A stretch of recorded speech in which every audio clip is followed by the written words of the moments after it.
Hello everyone, if you're new to my channel, consider liking and subscribing. It will make me feel wonderful if you do that. Thanks. By the way, I also have another Naruto and Luffy fanfiction channel. If you are interested, link is in the description. Legion of the Pirate King Mugiwara no ADHD. With a larger crew come unique challenges and obstacles they must overcome together, including conflicting personalities and different wants and needs to have an enjoyable and sustainable journey. The story covers canon arcs and how they are handled given the expanded roster, but also includes a heavier emphasis on the slice-of-life moments between major arcs at sea. Adios. From behind Luffy comes a loud cheer as the crew charges toward their captain. "You did it, Luffy," shouts Kobe. "Way to go, Captain," chimes in Rika. Luffy laughs as he nervously itches the back of his head with his fingertips. Sheesh, it was nothing, besides, I'd have been toast if it wasn't for Octopus Guy. The group shifts their focus to Hatchin, who waves back at them, a large grin spreading across his face. He has managed to regain his footing and is carefully making his way toward them, weaving between fallen members of his crew. Looking around, Kobe asks hesitantly, "What do we do now?" As he joins the group of pirates, Hatchin notices that they seem closed off towards him. Circled tightly together, he is forced to stand outside of the group. Wanting to be helpful, he suggests, "I can stay here and make sure none of my crew escape before the Marines pick them up." A confused look crosses Luffy's face and he pushes past Jin and Zoro standing between him and the fishman, to enact his plan. "I'm not letting this one get away. He's way too fun." The young captain places his hand on Hatchin's lowest right shoulder. "Doesn't that mean they'll take you too?" Flinching at the initial touch, Hatchin anticipates a slap or beating from the boy but gets instead a question. He responds slowly, "Yes, but that's okay. I deserve it after everything that I..." "No," says Luffy, cutting him off with a matter-of-fact tone. His initial confusion is replaced by a smile that spreads across his face. "I'm not losing any of my crew here today. It took me long enough to convince Nami to come back. We aren't going to leave without you." Tilting his head to the side, Hatchin squints at the pirate captain. "Crew? What are you talking about? I'm part of the Arlong Pirates." Luffy shakes his head back and forth. "Not anymore, you aren't. We need a helmsman and you don't want to rot in prison. What do you say, Hatchin?" Tears roll down the fishman's cheeks and he bends his knees until he is level with the pirate. "Do you mean it? After everything I've done, you would still let me join your crew?" Laughing, Luffy pats the fishman's back. She, of course. Nami will be mad, but she'll get over it." He looks back at the others. "Anybody have any objections?" Sanji opens his mouth to object but snaps his shut again. "I don't have to like it, but Jin was just as bad and we let him join." Hearing no objection, Luffy shouts, "Perfect. Welcome to the crew, Hatchin. Let's get out of here before the Marines show up." Making their way to the gate, he calls back to the others, "Somebody should stick around and make sure these fishmen don't try anything crazy." Jin nods his head, on a captain. He makes his way to the center of the courtyard to give himself better visibility across the fallen fishmen. His undamaged tonfa swung over his right shoulder. As the rest of the group make their way through the gate, they are surrounded by the villagers who cheer loudly as they lift Luffy into the air and begin chanting, "Luffy! Luffy! Luffy!" Laughing, the pirate lays back using the villagers' hands like a bed as they carry him back to Kokoyashi village, followed by the rest of the crew. Johnny and Yosaku choose to stay behind, and as the group departs, the pair join Jin in the center of the courtyard. Johnny answers the master-at-arms' unspoken question, "Figured you could use some backup." Not long after the villagers depart, the sound of marching can be heard approaching and the trio of pirates watch as a marine with whiskers protruding from his neck arrives in the courtyard. His nose twitching slightly, he surveys the fallen fishmen before asking, "What are you three doing here?" Making their way toward the marine captain, Jin replies, "Just wanted to keep an eye on these fishmen until somebody showed up to taw." It wasn't a real question, pirate. The marine cuts him off as he turns to address his men. "Seize these criminals. We can't have them taking our trees, evidence." A pair of marines on either side of the commander grin as they unsheathe their weapons while Jin, Johnny and Yosaku slowly creep backward. Suddenly a cannonball hurls across the courtyard, knocking over a dozen marines. Mary's voice cuts through Johnny's earpiece. Den mushi. Figured you could use some backup." Looking to the left, The swordsman sees the going shopping and going merry outside Arlong Park. It's hard to make out at this distance, but someone appears to be moving around behind the cannon on the main deck of the going merry. Johnny unmutes his earpiece. Den Mushi. Never knew how much I missed your voice, sheep bro. He levels his sword in front of himself before charging towards the Marines. Get him. Yosaku also charges from Jin's other side, leaving the sullen pirate alone with the Marine captain. As the pair begin cutting down Marines, Jin's eyes burrow into Nezumi's skull. The Marine takes a cautious step backward, but Jin matches his pace, not allowing him to put any distance between them. It was a joke. We can work this out. I'm a reasonable guy. Just toss me a couple belly and we'll be good. Swinging the weighted end of his tonfa across his body, Jin picks up his pace, closing the gap between them. Coward. As if I could trust a government dog like you. He swings the tonfa into Nezumi's stomach, driving the air from his lungs as the Marine drops to his knees. Standing over the man, he grimaces down at him. You make me sick. Raising his weapon above him, Jin brings it crashing down on the man's back, dropping him to the ground like a sack of potatoes. Catching sight of the swordsman, Jin notes that they have carved through half a dozen Marines each and that the remainder of the squad has fled into the woods. A treasure chest sits on the ground near the gate. Johnny is nodding his head listening to something, and eventually, his voice rings out. Got it covered, her bro. Bring her around the side and we'll meet up at the beach. I'm sure big sis Nami will want to get her hands on some of the treasure round here. A few minutes later, Jin, Johnny and Yosaku are joined by Chabo, Kaya, Nami, Nijiko and Mary. Nami and Nijiko quickly depart into the tower and emerge carrying a chest bursting with money. Dropping it on the ground, the sisters take a moment to catch their breath before Nami calls out, Johnny and Yosaku, help us get this into the ship. The pair walk towards the girls and say in unison, you got it big sis, as the sisters head back into the tower. Yosaku stares at their retreating forms until Johnny slaps him across the chest. Quit being a creep bro. Scowling at his friend, Yosaku bends down and picks up the handle of the treasure chest. Geez bro, you didn't have to call me out like that. Johnny rolls his eyes as he lifts his side and the pair make their way out of the courtyard and load the chest onto the going shopping. As they return to the courtyard, they find another two equally large treasure chests waiting for them and begrudgingly get to work carrying them to the ship along with the chest left by the Marines. Nami makes her way toward Kaya. With a sigh she lowers her head, still too ashamed to make eye contact with her friend. I'm sorry. Unimpressed by the apology, Kaya runs her tongue across the front of her teeth. Sorry for what, Nami? Slowly raising her eyes to meet her friend's disappointed scowl, Nami whimpers, you know, for what I did. I'm so. Say it. Kaya's eyes hide an intensity behind them and Nami swallows hard. Say what you are sorry for. Nami's mouth hangs open slightly, Kaya's words cut worse than any knife she has felt. She had never been forced to tell the truth like this and it made her feel vulnerable. I'm sorry that. She bites her lip before hurting them. I stole from you. Her features soften as Kaya wraps her arms around Nami, pulling her friend in for a tight hug. Thank you. I forgive you, Nami. Releasing the girl, she takes a step back and her serious look returns. That's your second strike. The first was when you tried convincing your captain to steal a boat from me. Her eyes narrow. You don't want to find out what happens after a third strike. A shudder runs through Nami's body. I promise it won't happen again. Kaya nods her head. Good. Her expression lightens and a smile spreads across her face. In that case, we can go count all the money you found. The girls race off to treasure chests aboard the going shopping. The others board the ship as well, setting sail for Kokoyashi village. Just as the boats set sail, the 77th Branch Marines arrive, led by Marine Commodore Pudding. As the boat nears the dock, Nami finishes counting the final treasure chest, the one recovered from Nezumi. She calls out to Kaya, 108,920,000 belly in this chest. Notebook in hand, the merchant writes the number down beneath a series of other values on her laptop before calling out, all right boys, put this one down with the others.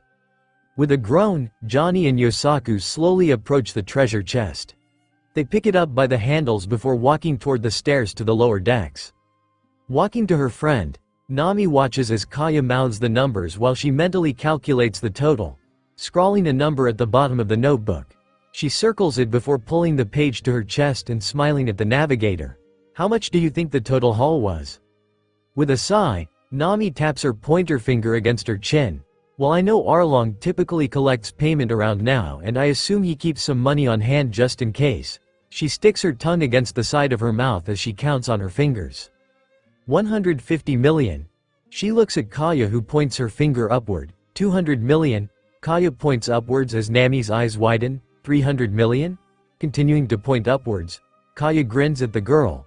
I give up. How much?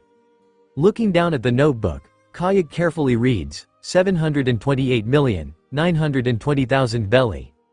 Jin, who was nearby absent-mindedly pacing the deck, makes his way to her side and peers skeptically at the notebook. There's no way. He licks his lips as he checks her math before letting out a low whistle. I'll be damned. That fishman had more money than I thought. A confused look crosses Nami's face. If he had all that, why was he willing to sell the village for only? She stops and closes her eyes. Nijiko places a comforting hand on her sister's shoulder as a tear runs down her cheek. He was never going to free us, was he? Shaking her head, Nijiko wrapped her arms around her sister's waist, giving her a tight squeeze. He was using you just like he used us. It makes sense. We were paying Arlong and his men 50,000 per child and 100,000 per adult in the village. We had to scrape together almost 12 million this month, and he had another 19 villages under his control. I wouldn't be surprised if he made around 200 million per month off of us. Jin lets out a guttural laugh, earning him a glare from the sisters. Dahahaha. No wonder he has such a garish base. The fishman was swimming in money. Before anyone can respond, Mary's voice rings out. Land ahoy. He smiles before continuing. I'll anchor the ships outside the village, then join you on land. Please be careful disembarking. I haven't had a chance to weld the bridge between ships back together. He scowls at Nami, who rolls her eyes at him in response. So there may be more movement than you are used to. Throwing open the door leading to the hallway, Johnny and Yosaku collapse onto the deck, panting and drenched in sweat. Raising the thumb of his right hand, Johnny says weakly, money is finished, putting downstairs. Kaya clapped her hands together. Thank you, boys. Let's take a break and join the others in the village. Afterward, you can load it all into the vault. The men groan in response. Poking his head out of the greenhouse, Chabo calls out, Nijiko, you have to check it out in here. They have a fully functioning greenhouse. It's amazing. Laughing, Nijiko releases her sister and waves for Chabo to join them. Fufu, maybe later. We are heading back to Kokoyashi village right now. Disappointed, Chabo exits the greenhouse and sulks across the deck to join the others. Fine. In Kokoyashi village, Luffy is lowered to the ground as the crowd continues chanting, Luffy, Luffy, Luffy. Clutching his stomach with laughter, Luffy half-heartedly attempts to calm the crowd. No, stop it, it's too much. Each protest only manages to make the chanting louder. Hey rubber boy, I don't think that'll work, comes Zoro's irritated voice from nearby. Looking around for his crewmate, Luffy attempts and fails to see through the crowd of noisy villagers. The sound of a camera snapping is accompanied by Jimmy Scoops shouting, fire. Clicking his tongue against the roof of his mouth, Sanji says in irritation, don't waste your breath, mosshead. Quit calling me that, curly brows, shouts Zoro in retaliation as he pushes his way through the crowd towards Sanji. Placing herself in front of the swordsman, Rika throws her hands out to either side. Knock it off, sensei. You too, chef. The pair glared at one another through the crowd before letting out exasperated sighs and shifting their focus back toward Luffy. Jumping over a foot that conveniently was stuck out in front of him by an irritated villager, Hatchin paces the perimeter, followed closely by Kobe. So what is it like to be a fishman? Hatchin shrugs his 6 shoulders. I don't know how to answer that. What's it like to be a human? On the far side of the crowd, the Usopp pirates stand in a semicircle around Usopp. So Carrot, what was that out there? Ninjin shrugs his small shoulders. I don't know. My body was just moving. I barely did anything. Patting his friend's shoulder, Ninjin shakes his head. You did more than just move, dude. You were laying a smackdown on those fishmen. It was like, bang, pow, smash. Tamanegi performs a few karate chops and kicks into the air in a demonstration. You were a martial arts master out there. Ah yes, I must have forgotten all the training I gave you, young disciple. Usopp places his hand on Ninjin's head, feigning a serious expression. Remember that these skills must only be used to protect, never to hurt. Nodding his head, Ninjin is still buzzed enough to believe the sniper's obvious lie, must be. Darting between the villagers' legs, Chow Chow races toward the center of the crowd before launching himself into the air where he is caught by Luffy. Chow Chow, you made it. Bark, I've been here the whole time. Bark, you pea-brained human. Chow Chow rubs his head against the pirate's chest. The cute dog is enough to calm the crowd who swoon at Chow Chow before dispersing back toward their homes, leaving the crew alone on the street. Soon they are joined by the rest of the team, who make their way toward the center of the road to gather around the captain. Noticing that Hatchin is amongst them, Nami asks in irritation, "What's he doing here?" "He's our new helmsman." Slapping his hand on the fishman's back, Luffy smiles at the girl. "Pretty cool, huh? With all his arms I bet it'll be super easy to steer the ship." Placing her thumb and middle finger against her eyelids, Nami rubs them as she tries to fight great. Jin attempts to explain, "He's not that baw." "No," Hatchin interrupts him. "She's right to be upset. I did horrible things to the people here." Walking toward Nami, the fishman drops to his knees and clasps his hands together. "I can't expect you to forgive me, but if you give me a chance I swear I will do everything I can to earn your trust." Sanji lets out a derisive snort. "You better call Amari, otherwise, I'm putting you on the menu." Hearing the chef mention food, Luffy grabs his stomach as it lets out a loud grumble. So hungry, he waves his hand absently at Rika. "Need meat." "Not this again."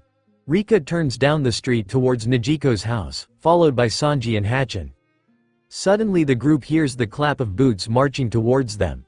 A group of soldiers, led by Genzo, Pudding Pudding and Nezumi approach the crew's position and they hear, "So much for freeing us from Arlong. If there is anything we can do to repay you." The old man locks eyes with Nejiko before flicking his pupils towards a nearby building. Turning to the group, the blue-haired girl says, "Hate to cut this short, but we need to get off the street, now." The crew nods and follows her into a large building. Leaving the door open a crack, the group listens in on the conversation on the street as the soldiers continue up the street. Nezumi says in a nasal voice, "Who are they?" A couple of them looked familiar. Genzo replies quickly, "Just some contract workers I hired. We have a chance to rebuild now that Arlong is gone." Unsatisfied with the answer, Nezumi challenges, "I don't know about." "Enough, Nezumi."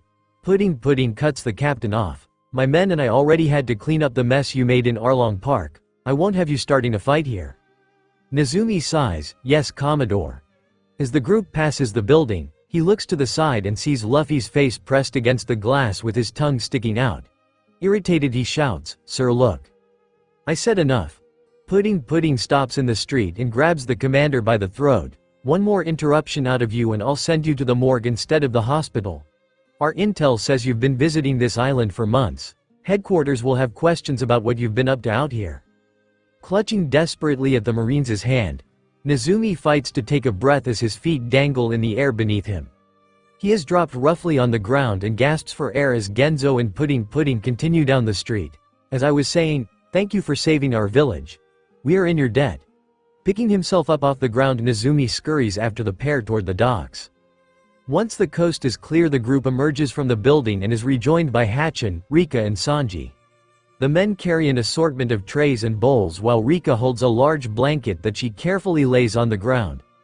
The food is carefully arranged on the blanket before Sanji turns to the rest of the group. "We managed to throw something together on short notice." His eyes drift to Nejiko.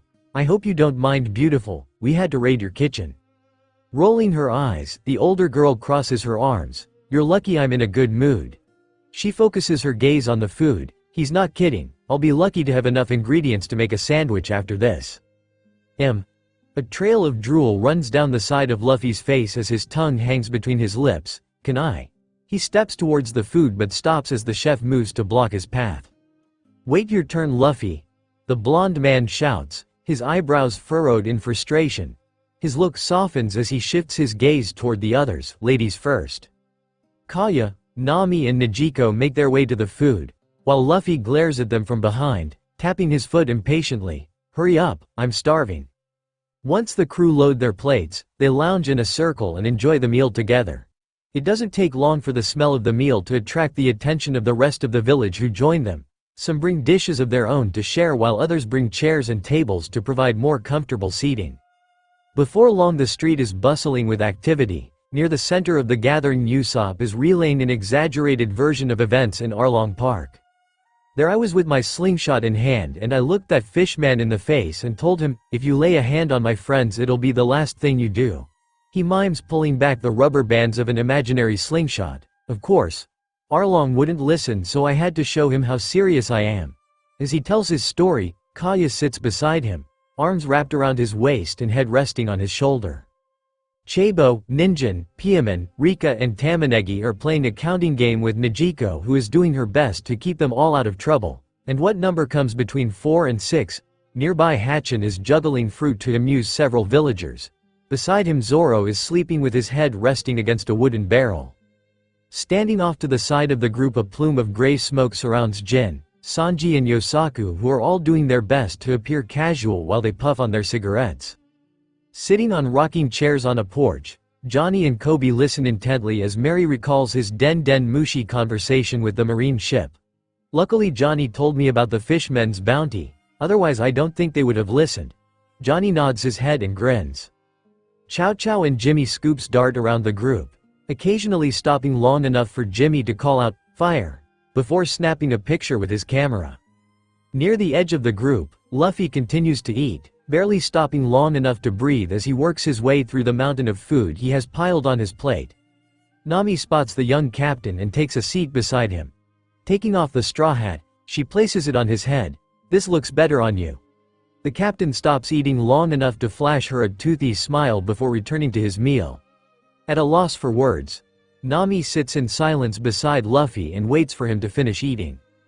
Pulling the final bone from his mouth, Luffy lets out a loud belch before giggling. She, that was great." He looks to his side and notices Nami's downward cast eyes. "What's wrong, Nami?" The navigator places her left hand on his arm and raises her eyes to meet his gaze. Tears pool against her eyelids. "Luffy." She closes her eyes and takes a deep breath as a single tear runs down her cheeks. "I'm sorry." "Huh? What's she got to be sorry for? I got to beat up some fishmen?" A look of confusion crosses Luffy's face. "Sorry for what?" Biting her lip, Nami searches Luffy's eyes trying to determine if he is being sarcastic, but she can detect nothing but genuine confusion in the boy. "Sorry for," apologies run through her head, "for betraying you, for lying to you, for stealing from you, for abandoning you, for slapping you, for yelling at you." Another tear runs down her cheek. "Not being who you thought I was." Placing his hand on top of hers, Luffy's eyes narrow slightly. "Are you smart?" Nami nods her head. "Are you a navigator?" Nami again nods. "Are you part of my crew?" Nami hesitates for a moment before nodding for a third time. "Why do girls overthink everything?" Trademark grin spreading across his face, Luffy announces. "Then you are everything I knew you were?" Nami smiles and uses her free hand to wipe the tears from her cheeks. "You mean it?" Her voice catches for a moment. "Captain?" His lips part, showing white teeth as Luffy laughs. She, of course." Releasing her hand, Luffy points across the crowd at Najiko. "That's your sister, right?" Seeing the blue-haired girl teaching and playing with the children had given him startled by the abrupt change in topics. Nami follows his finger toward her sister. "Why, yes." Her eyebrows furrow for a moment. "Why?" A thought flashes through her mind. He's not seriously going to ask her to join the crew, is he? "Because I want her to join my crew." Luffy stares at Najiko, not noticing the rage-consuming Nami. "The kids need a teacher and she." "No!" Nami yells, causing several nearby villagers to look her way in concern. She lowers her voice as Luffy's eyes lock back on her, wide from shock. "Not a chance, Luffy. She's not a pirate like us, it wouldn't be safe." Pointing again at Najiko, Luffy's voice takes on a serious tone. "Look at her, Nami." They both turn their heads to see Najiko pulling out a book as Rika climbs onto her lap. The kids on the crew are already treating her like a mom. They deserve that. He looks back at Nami, who is still staring at her sister reading to the children. Every kid does. But Luffy, Najiko is beaming with joy as she reads to the kids, her rough persona long forgotten as she basks in their presence. She looks so happy. Nami points at Chabo. What about that boy? He's been living with my sister since his village was destroyed. We can't just abandon him. Luffy shrugs his shoulders. We'll bring him too. We've got plenty of rooms and he already gets along with the others. Fine. Nami pauses before continuing, but I'm asking, and if they say no then you need to drop it. Rising from his chair and picking up his empty plate, Luffy calls over his shoulder as he walks back toward the food to get another refill. Let me know how it goes. As the evening wanes and the sun begins to dip below the horizon, the villagers build a campfire in the center of the street and gather around it.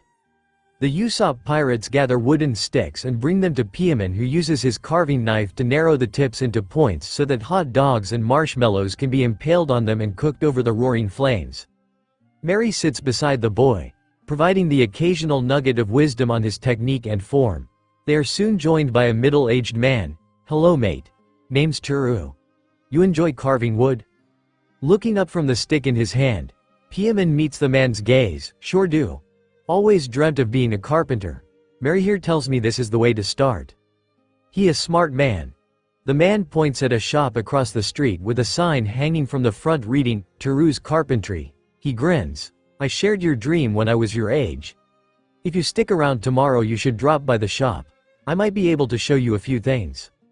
Continuing his whittling, Piemon finishes sharpening the stick and hands it to an anxious Rika, who hurriedly stabs a hot dog onto it before sprinting towards the campfire to join her friends. The boy takes another stick from the pile beside him. I think I'd like that. Mary, would that be okay? The lamb-faced man smiles at his young apprentice. Certainly Pepper. I will probably be busy working on the ships. He shifts his gaze to Teru, which hardens slightly. Keep an eye on the boy. He's a quick study but can be impulsive at times. Twin girls run up to the group and wrap their arms around Teru's waist. Daddy. He smiles and places his hands on their heads, ruffling their hair and sending them both into fits of laughter. The carpenter looks back at the pirates with a warm smile. I've got some experience with impulse kids, you have nothing to fear. Neko, the town doctor, weaves between the villagers, dropping to his knees beside each pirate and checking them for injuries. By the time he has finished his rounds, most of the crew are sporting fresh bandages and Hatchin has a pair of crutches to keep weight off his left leg, which has a minor sprain. As stars appear in the night sky, Nejiko ushers the children into her house to sleep. Rika and Tamanegi put up the strongest resistance, but their yawns give away the exhaustion they feel inside, and eventually she returns to the campfire alone. Sitting beside Nami, she wraps an arm around her sister's waist and the red-haired thief's head lowers to her shoulder. Nejiko. Nami's eyes are fixed on the flames as they pop and crackle. Thank you for believing in me. Running her fingers through her younger sister's fiery hair, a smirk spreads across Nejiko's face. Who said I believed in you? Chuckling to herself, Nami rolls her eyes. You don't have to act tough. In her mind she completes the thought. None of us do. The monster who took Mom is finally gone. A loud pop from the fire causes the thief to wince and her sister squeezes her tighter. I have a question, but I don't know how to ask it. Continuing to stroke her sister's hair, Nejiko can't help but notice how greasy it has become. Do you ever shower, Nami? She turns her head to look down at the young woman. You know you can ask me anything. Straightening her back, Nami pulls away from her sister and turns to face her. I've always. She pauses and corrects herself. We've always wanted to live here free from Arlong and his crew. But I don't think I can stay. Her eyes break contact with Nejiko's as she scans the group for her captain. It doesn't take long to spot him arguing loudly with Kobe on the other side of the fire. He needs me. They all need me. Nodding her head, Nejiko places her hand on the side of Nami's face and turns it back towards her. I know. As much as I want to keep you here to live the life that was stolen from us, I can see how important they are to you. Letting out a slow breath, Nami locks eyes with her sister. A bead of sweat forms at the top of her brow and she swallows the lump in her throat. What if we can have both? How? Nejiko's eyes open wide as her sister's question sinks in. You can't possibly mean what I think you mean. A smile tugs at the corner of Nami's lips. If I did, what would you say? Well, Nejiki's mind races. What about my friends? What about Genzo? What about the house? What about Mom's garden? The last thought tumbles from her mouth. What about Chabo? I can't just leave him here alone. Taking her sister's hand in her own, Nami's heart begins beating faster. Is this the kind of excitement Luffy feels? No wonder he's always smiling. Her face splits into a wide grin. Who said anything about leaving Chabo behind? You saw how well he gets along with the others. He'll fit right in with our crew. Nijiko's mouth opens and closes several times as she settles on an answer. She eventually meets her sister's grin with a wicked smirk, I'll accept but under one condition. Nami raises her right eyebrow. Oh, what's that? The blue-haired woman points at her sister's hair. That you'll take a shower for once in your life. You smell like a rotten fish. Mouth dropping open, anger burns behind Nami's eyes and she screams. I do not. She lunges for the older girl who grabs her around the waist. After the pair wrestle on the ground for several minutes, Nami eventually gives up. Ignoring the tangled mess her hair has turned into, she glares at her older sister. Fine. She crosses her arms and sits up with a huff. I'll take a freaking shower. Beside the pair, they hear a man shout, fire! Turning to face the stranger, they hear the snap of a camera as a flash of light temporarily blinds them both. Close to the campfire, Usopp sits on the ground with his legs spread out to either side. Between them, Kaya sits with her back and head against his chest. His arms are wrapped around her waist as he tells a story to a group of fascinated villagers. Then I saw the giant and he saw me. I knew he was scared, but his honor wouldn't let him back down when facing the brave Captain Usopp. Weaving through TS himself at the front, earning him several irritated grunts. He grins at his friend. Hey Usopp and Kaya. You two sure are getting close. Looking down at Kaya, Usopp asks quietly, should we tell him? Instead of answering, Kaya turns her head and hooking her right arm behind Usopp's neck pulls him towards her for a kiss. Once their lips part, she turns to look at the dumbstruck Luffy. It wasn't worth fighting our feelings any longer. A wicked grin spreads across her face. He's all mine, rubber boy. Laughing nervously, Usopp tries to gauge his captain's reaction. Da ha ha. I'm a lucky guy, huh? See, Captain? A smile splits Luffy's mouth and he leaps to his feet, throwing his hands in the air. Awesome. I win the bet. He puts a hand over his eyes and scans the group for Zoro. Spotting him, he shouts, Zoro, they made it official. That means I get half your meat tomorrow. Fuck, comes an angry yell from the other side of the campfire. A moment later, the green-haired swordsman appears beside Luffy and stares down at the two. You have to be kidding me. I thought for sure they would hold off until at least tomorrow. He glares down at Usopp. Damn it, long nose. Kaya can't help but laugh, and as her body reverberates against Usopp's chest, he holds her tighter. Stifling a laugh, Usopp returns his focus to the patient villagers. Where was I? Ah yes. The giant pulled out his sword and shield and charged towards me. As the others depart the ship in the morning, Jimmy Scoop stays behind to make a call. He pulls out a brown Den Mushi and carefully dials 748575562. A moment later, the snail begins ringing. Buddha Buddha Buddha Buddha. Buddha Buddha Buddha Buddha. Click. A nasally voice comes through the device. Marine Dispatch, how may I direct your call? Photography Department, comes Jimmy's immediate response. The line goes dead for a moment before the device again begins to ring. Buddha Buddha Buddha Buddha. Buddha Buddha BU. Click. Before Jimmy can speak, a man with a loud voice screams, this better be important. Pulling the device away, Jimmy recoils at the voice. Regaining his composure, he says calmly, Jimmy Scoops here with a status UPDA. You're alive. The man on the other end, Jimmy's boss, lets out a loud whoop and Jimmy can hear his now more distant sounding voice shouting, he's alive. Attach made it. The announcement is met with a chorus of cheers. A moment later, the man's voice again returns to the phone. How did you do it? Last we heard, Krieg and his men raided the restaurant you were staying at as part of your investigation into Red Leg Zeph. Jimmy attempts to interject, about that. Did you get any pictures? Attach? Please tell me you got a picture of Krieg and his men. Jimmy's boss again cuts him off. Yes. Jimmy waits a moment for the other man to cut him off again. Once he is certain that he can speak freely, he continues. I'll upload them in a moment. But first I need to tell you about this boy.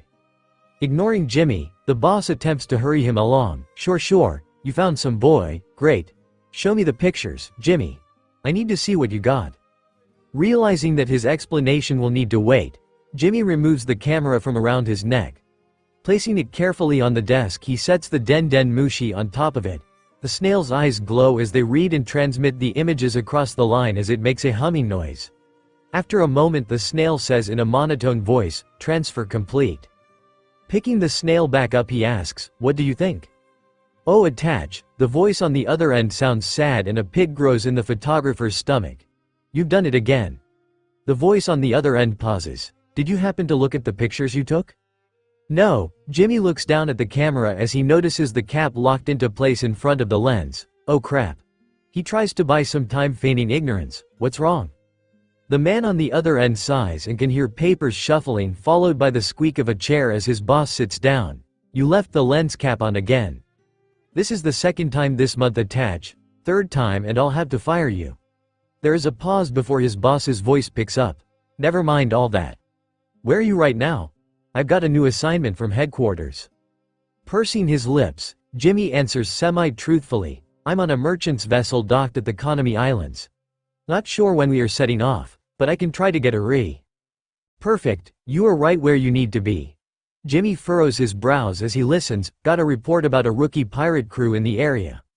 Rumor has it they beat up the captain of the 16th branch and stole his money. We'd like you to take pictures of a few key members of their crew." With a smile, Jimmy realizes that his boss is talking about the same crew he is currently staying with. "I think that can be arranged. Who would you like pictures of?" "Their captain for starters. He goes by the name Goofy or Luffy or something. I didn't quite catch it. Wears a straw hat, should be hard to miss." Jimmy lets out a puff of air as he fights not to laugh. "You can say that again." The voice resumes. "Assuming you can get a good picture of him. Try to get pictures of as many other crew members as possible." The voice on the other end pauses before asking, "Any questions?" Picking up his camera, Jimmy removes the cap and places it on the table before looping it over his neck. "I think I know what to do. But I do have a favor to ask."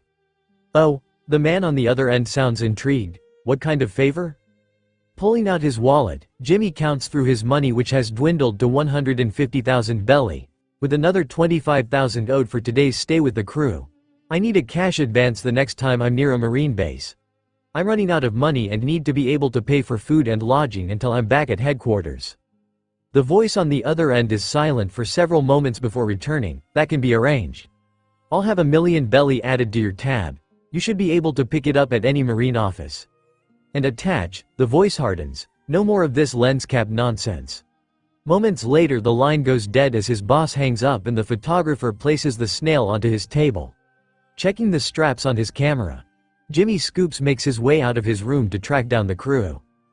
As the children wake up they are greeted by Najiko, who has prepared breakfast in her kitchen. The children sit around the table as the blue-haired woman places plates loaded with eggs, toast and bacon before them. Once the children have all been served she takes a plate for herself and sits in an empty chair between Rika and Chabo.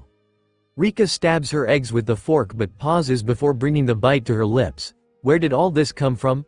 I could have sworn we cooked everything in the kitchen last night." Najiko swallows a mouthful of bacon before smiling at the girl. "Sanji stopped by last night. He dropped off a few days' worth of food." Scooping some of the eggs onto her toast she brings it to her lips and takes a bite, taking care not to spill. "That blonde-haired chef is as charming as he is handsome.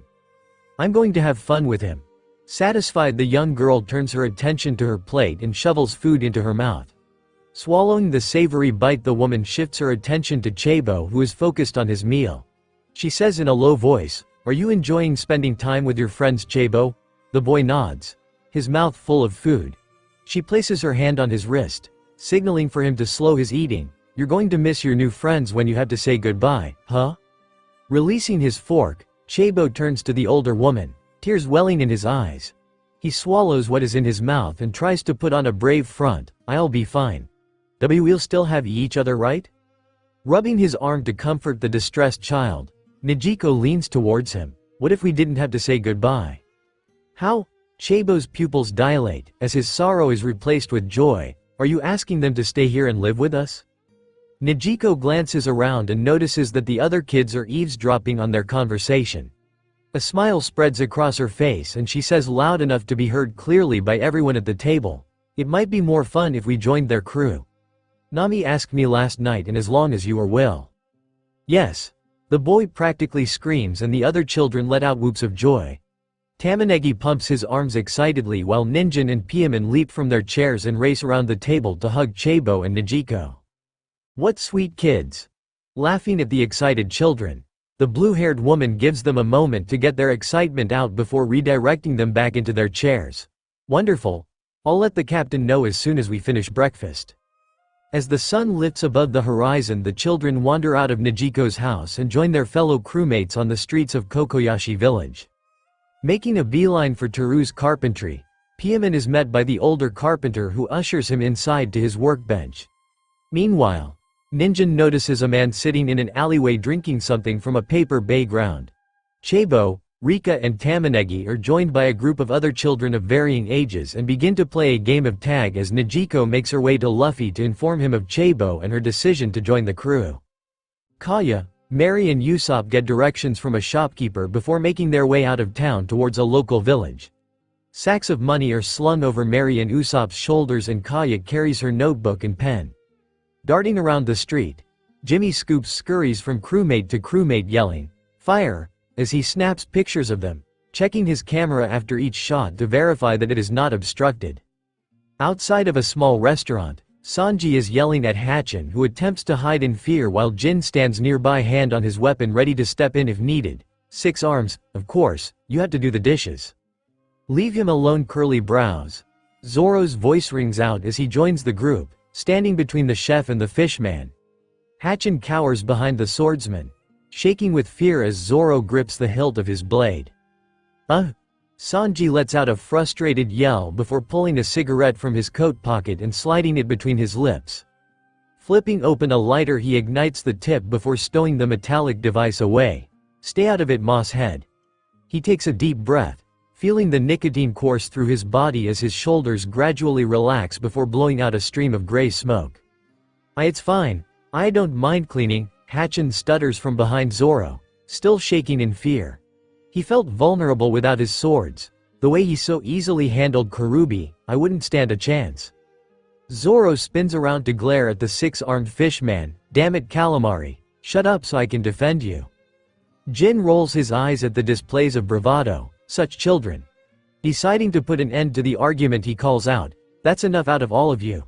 The captain doesn't want to see any of you fighting, especially over something so stupid." Crossing their arms, Sanji and Zoro both let out huffs of frustration before walking off in opposite directions. The fishman stops shaking once the others have departed, and he takes slow, deep breaths as he gives himself a pep talk. "It's okay, Hatchin. You will be okay." As he is muttering to himself, Nami approaches him. "I never got the chance to say what was on my mind last night, Hachi." She shoots a look at Jin, who is staring at the pair of them. "Get out of here, you sunken-eyed weirdo. The two of us have some unfinished business to settle." Jin ignores the girl's demand and calls out in a calm voice, "Hatchin, do you want me to stick around or do you think you'll be fine?" Waving at the man, Hatchin flashes him a toothy smile. "I think I can handle this. Thanks for stepping in with Sanji." Nodding his head, Jin turns and departs, leaving the pair alone. The fishman drops his smile as he looks back towards Nami, who is continuing to walk towards him. "I can explain, nah. Don't bother." The navigator's fist slams into his stomach. It has little impact on the fishman, but he humors her by doubling over as if he were in pain. "That's for what you and your former crew did to the people of this village." He flinches as she wraps her arms around his shoulders, giving him a tight hug. "And this is for standing up for me every time Arlong and his goons got violent." Rising to his full height, Hatchin wraps all 6 of his arms around the girl and gives her a gentle squeeze, taking care not to crush her fragile human body. "I should have done more." He releases his hold and takes a step back, looking down at the young girl. "I knew what we were doing was wrong, but I let it happen. I'm so sorry, Nami." "Good." Nami swallowed hard, pushing down the lump that had formed in her throat. "Show me how sorry you are by promising me that you'll do better." He gives her a toothy smile. "Of course, I promise. It's what Fisher Tiger would have wanted. I should never have let Arlong distract me from that goal." A mischievous smile spreads across Nami's lips. She reaches for her left sleeve and rolls it up until the Arlong pirate tattoo is revealed. "I have an idea of how we can make this promise permanent." A look of confusion crosses Hatchin's voice and the navigator quickly elaborates. "Let's cover this horrible mark with something that will remind us both of our new promise." Hatchin nods his head enthusiastically. Great idea. The pair walked together to a tattoo parlor near the end of the street as they discussed potential tattoo cover-ups. From across the street, Johnny and Yosaku watch the pair head towards the tattoo shop. Yosaku's eyes focus on Nami's hips, swaying back and forth as she walks. "Y'all think I'd ever have a chance with?" "No," Johnny cuts him off before the question can fully exit his friend's lips. Slumping his shoulders, Yosaku whines, "Come on bro. I ain't that bad of a catch, am I?" "You serious?" Johnny turns his head toward his friend. "2 days ago she beat us both up and stole our ship. Y'all think she'd be interested in you after realizing how weak you are?" A downcast look on his face, Yosaku mutters, "Jerk." Johnny chooses not to react to the comment as he scans the street, checking for signs of trouble. Out of sight, Ninjin asks, "Mind sharing, old man?" Dee-hee-hee-hee-hee. The man hands the bottle in its bag to the boy with a warning, "Promise you'll be disappointed." Placing his lips against the mouth of the bottle, Ninjin tips his head back and gulps, removing it from his mouth with a confused look on his face. Holding the neck of the bottle in his hand, he shakes off the bag, revealing the clear drink inside. "Water?" He shifts his attention to the old man, who is giggling, his cheeks a deep crimson color. "You've been drinking water all morning." "How?" He gestures at the man with his free hand. "Did you get like this?" "Oh no, just water rrrrrr." The man slurs the last word. "I must be sober then. Just gotta get up." He presses his hands against the ground and attempts to push himself to his feet, but his legs refuse to cooperate. He drops back down and lets out a laugh. Dee-hee-hee-hee-hee. Legs didn't get the message, boy. What's going on here? Ninjin pushes himself to his feet. "You're drunk, but..." He looks at the bottle in his hand. "Not on this." The man's eyes meet the boy's as the red in his cheeks fades away. An intensity enters his voice as he again places his hands against the ground and easily pushes himself to his feet. "You sure about that?" He sticks out his right hand to shake the boy's free hand. "The name's Sam. I saw what you did back in Arlong Park. You and I should have a chat." "What the hell?" Meeting Sam's surprisingly strong handshake with his own, Ninjin's eyes remain locked on the older man's. He is about to ask more when the old man motions to follow him down the alley. "I was taught not to follow strangers, but I know his name, so..." Ninjin follows after him, doing his best to keep up. Breaking away from the game of tag, Chabo approaches Luffy, who is gorging himself on leftovers from the previous night's meal. "Hey Captain." His heart flutters for a moment. "That will take some getting used to. I was wondering if I could check out the garden on the bigger ship. I like growing plants." Shrugging his shoulders, Luffy swallows the hunk of chicken in his mouth. "Sure, do whatever you want. Nobody uses the garden." "It's so big," the boy's shoulders slouch. "What a shame nobody is doing anything with it." Ripping another hunk of chicken from the bone with his teeth, Luffy chews on it as he ponders the boy's words. After a moment, inspiration strikes him, and swallowing, he says excitedly, "You can use it. We could have a functioning garden on our ship with fresh fruit." Treefort's grinning at Chabo. Luffy places his right hand, covered in barbecue sauce, on the boy's left shoulder. "You'll be our official gardener. It'll be awesome." Eyes wide, Chabo meets the captain's grin with a smile of his own. "Do you mean it? I can grow whatever I want there?" "Absolutely." Laughter rips through the captain's body and his grip on Chabo's shoulder tightens and he winces in pain. She. It'll be the most awesome garden ever." Taking a step backward to force Luffy to release his grip, Chabo uses his right hand to attempt to wipe the sticky sauce from his shirt. "Okay." He continues to smile as his mind races. "I'll need to transplant some saplings to get an early start. I can probably get some from Nijiko's garden, but I should pick more up in the market." He brings his now sticky hand down to his shirt pocket and pats it, feeling paper crinkle under his touch. "Good, the money that Redhead on the beach gave me is still here. I can buy some seeds and..." "Get to it." Luffy breaks the boy from his thoughts and he nods before rushing down the street towards Nijiko's house.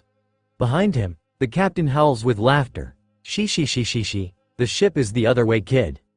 Kaya, Mary and Usopp approach a sign that reads Foon Village.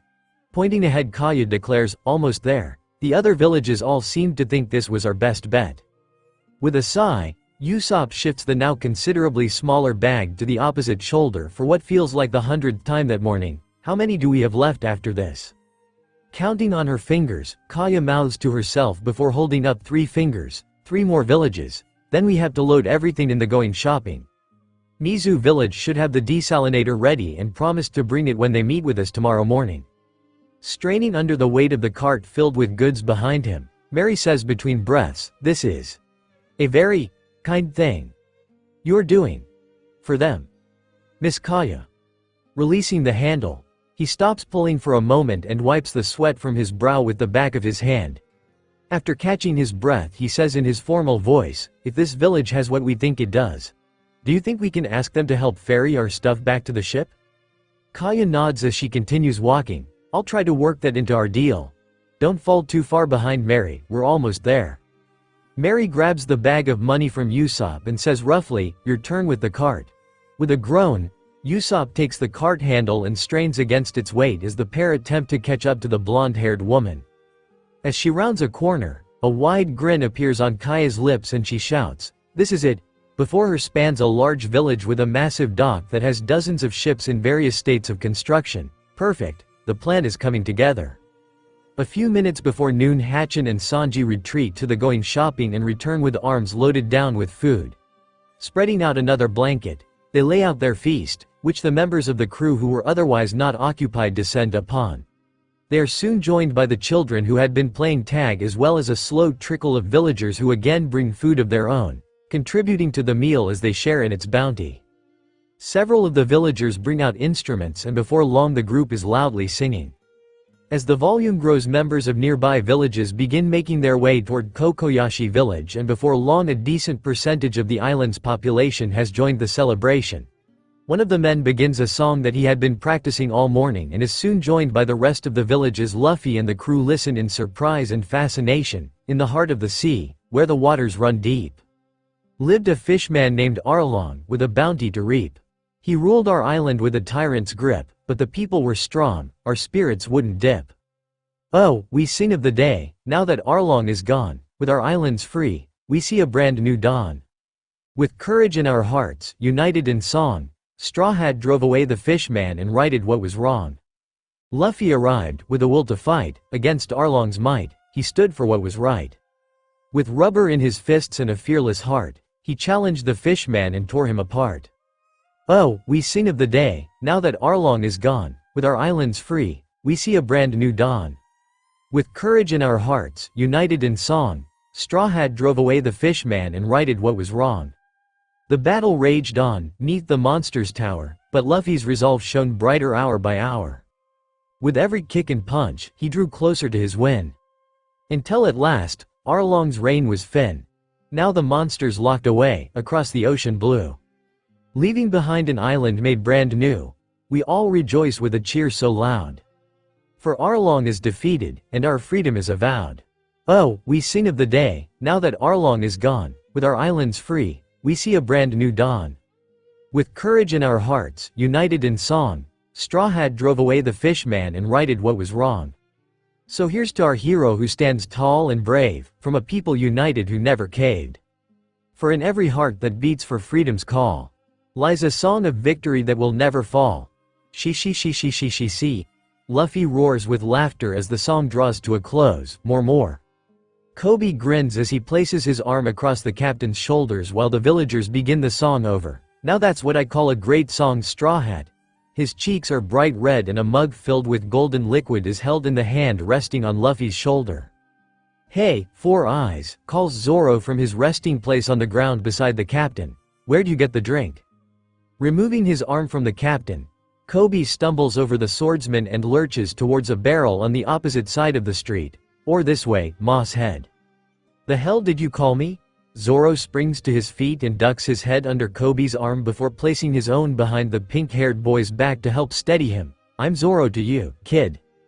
Giggling drunkenly, Kobe leans against the swordsman who easily supports his weight as the pair make their way toward the line of villagers waiting for their drinks.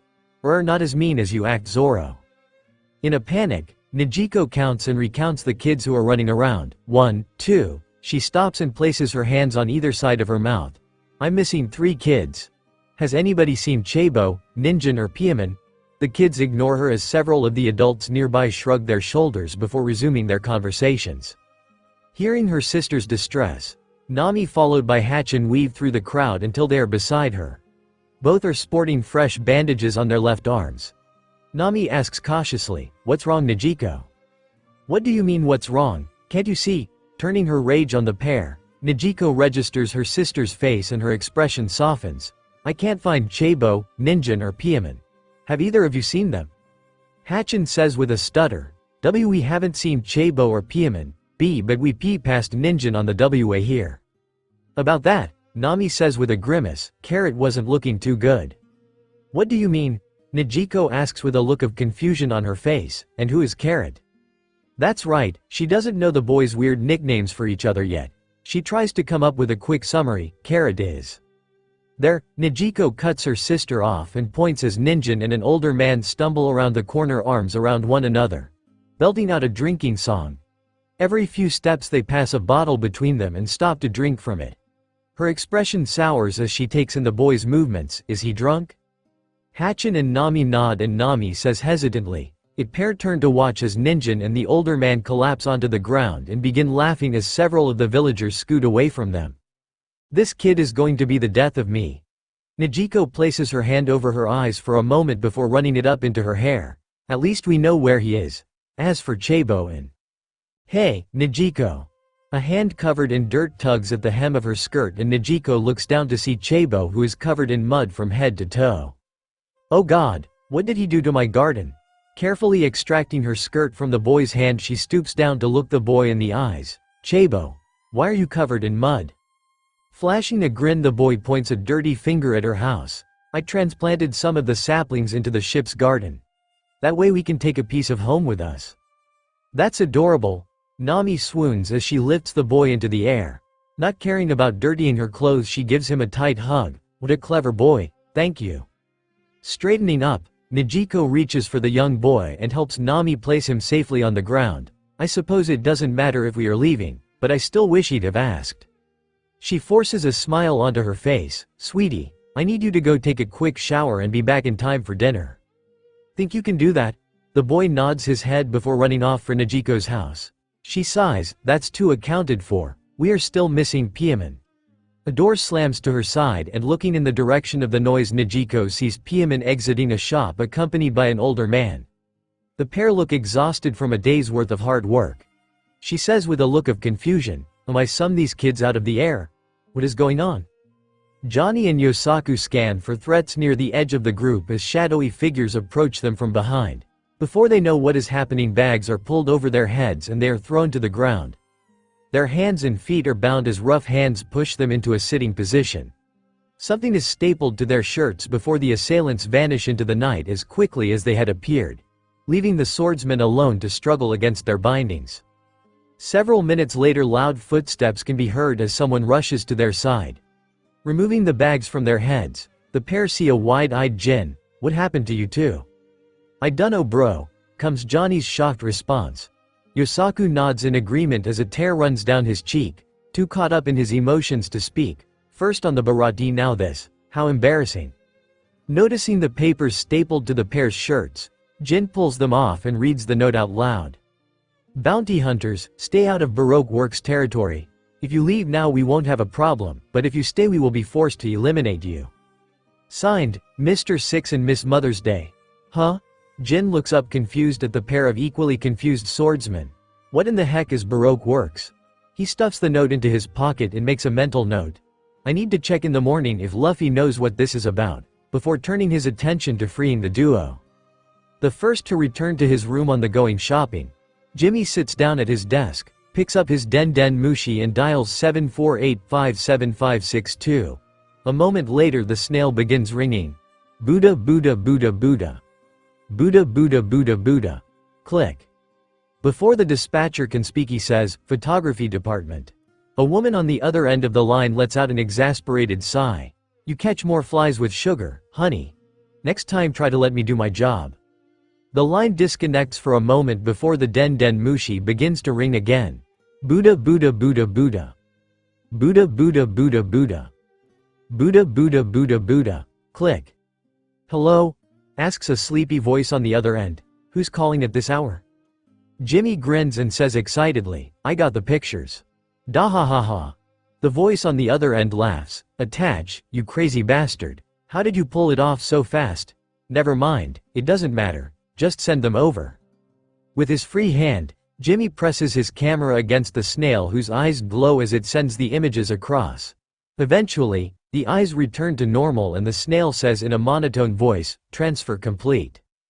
Jimmy lets go of the camera which thumps against his chest. That should be all of them, including the 3 new crew members they just recruited.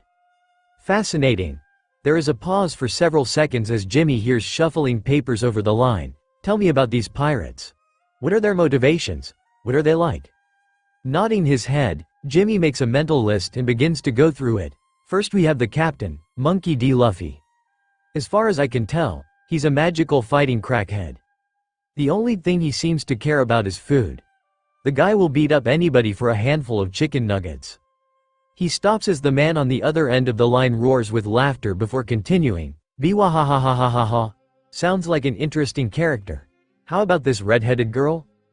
Jimmy nods as he explains, that's Nami, their navigator. At least they say she's the navigator, but the only stories I've heard are about how she steals from literally everyone they meet. I'm pretty sure the only reason they are on this island is because she stole their money and boat. What?